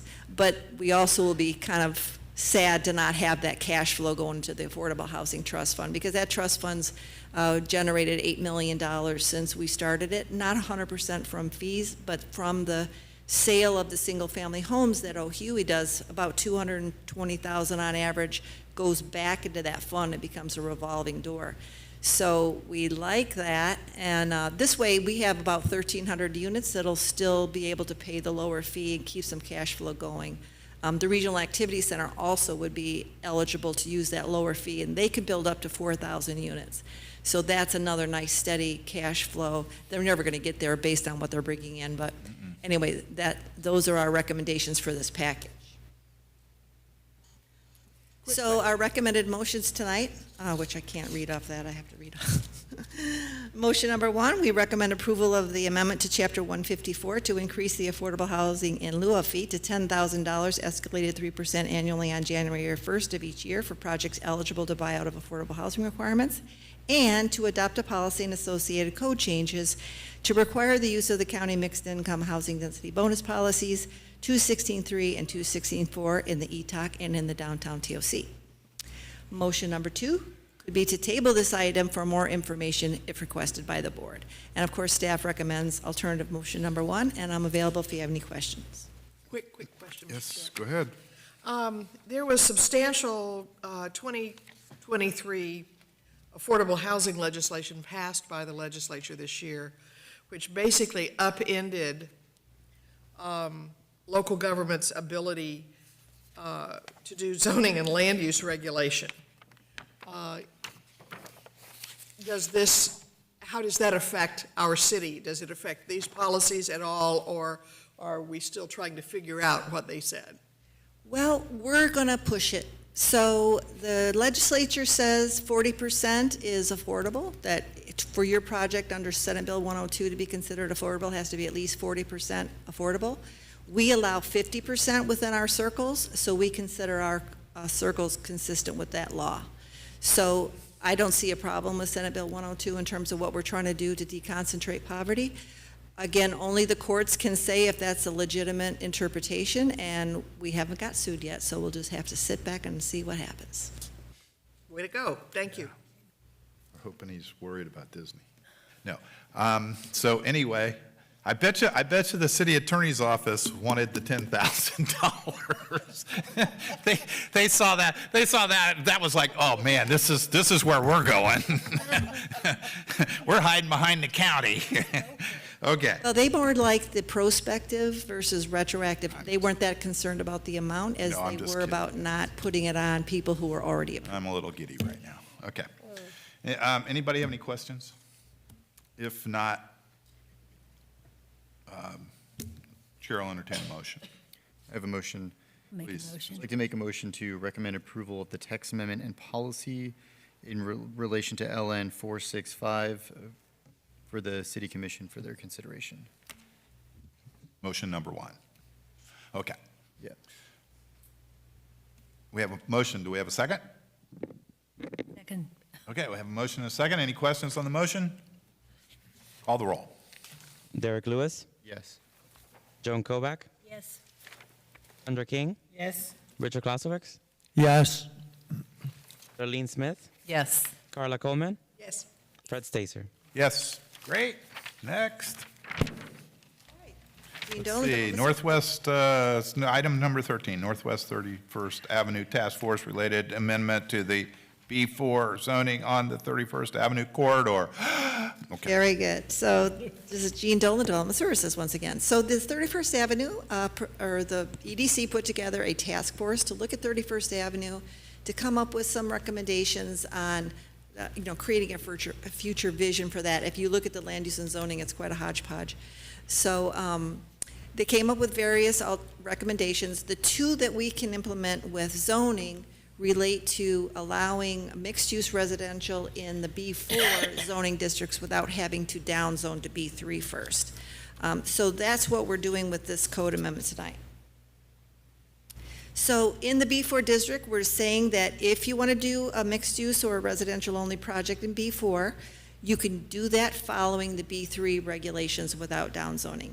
That second paragraph there is speaking to the B4 districts that border between 31st and that 11-acre park site that we've recently been, not recently, 2010, dedicated through the North Palm Air Comp Plan Amendment back in the day, which has our well fields on it. So this is going to require anybody who's doing mixed use on those two B4 pieces to give us access to the 11-acre park site. We're trying to avoid a ring road, which takes up a lot of space on that narrow parcel. And it's up to water utilities at the time that that's done. So if we've already developed that site, we've got that all figured out, they won't have to do it. But this is just a place where we can kind of keep our mind on making sure we get good access to our well field on that park site. So we have some alternative motions on this amendment to our code to support Northwest 31st Avenue. Motion 1 is to recommend approval to the City Commission of the amendments to the B4 zoning district to allow residential and mixed-use development based on B3 intensity and dimensional standards without the need to downzone to B3. Alternative motion 2 would be to table this item to provide additional information as requested by the board, and staff recommends alternative motion 1. Okay. Any questions? I would like to thank Mrs. Smith for being on that for me, or for us, to represent us. And of course, a special thanks to Mr. Rawls, who was the chairman, and Mr. DeGiorgio, who I also passed it off to because the buck passed me, and I didn't have to do it. Okay. And with that, we'll take the chair will entertain a motion on.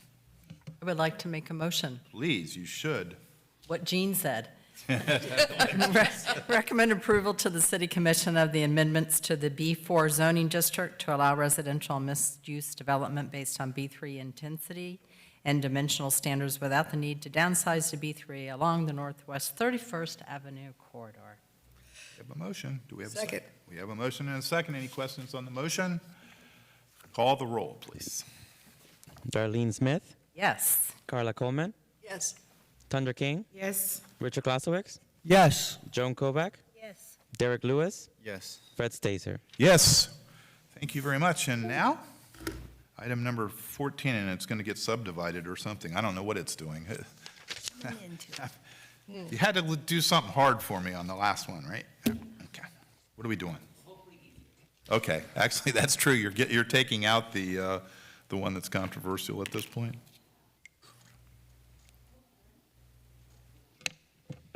Whoops.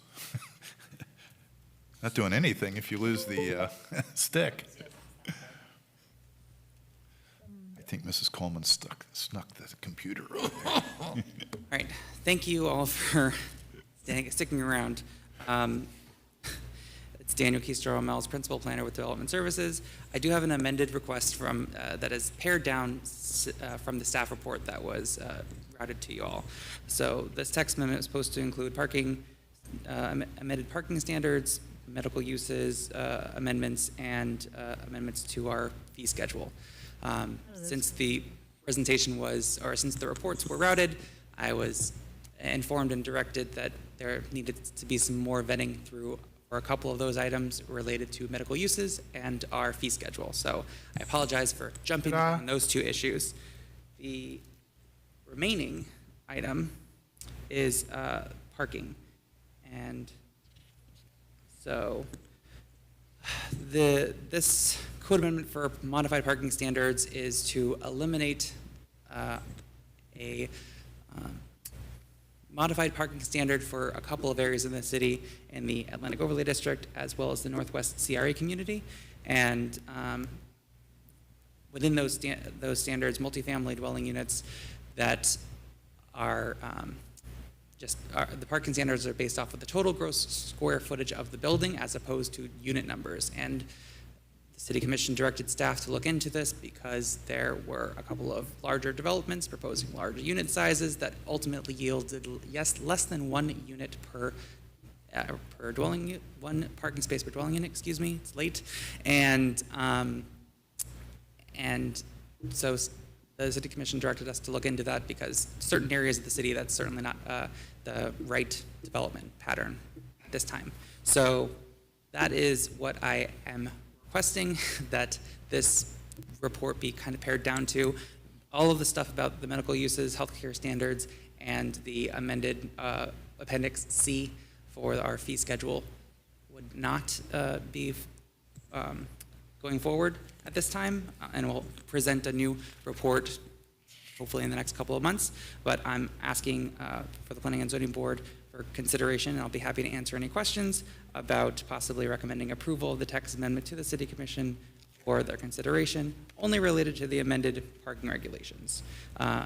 Should the board wish to have alternative motion number 2, you can request to table this entire item, and if you need more information, I'm happy to answer any questions that you might have on the parking, not on the other issues. Okay.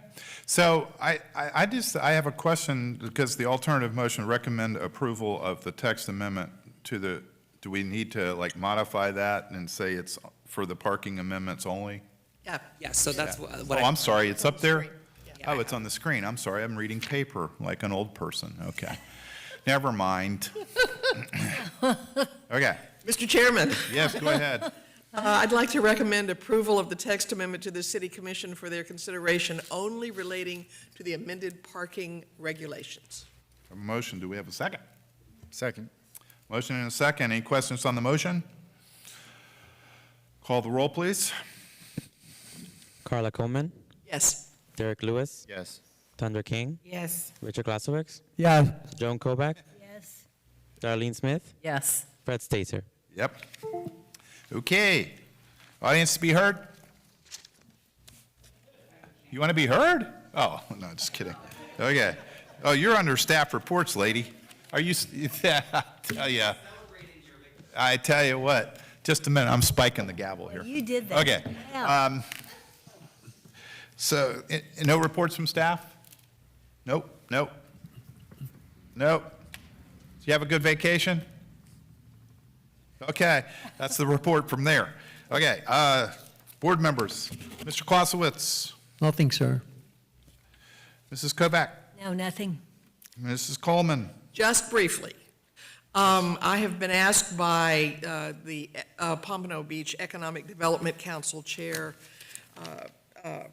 to chair a multimodal task force, which will operate this summer, and the scope briefly will be to discuss and make recommendations on integration and coordination of pedestrian, biking, motor vehicle pathways throughout the city, with special emphasis on high-traffic and redevelopment areas.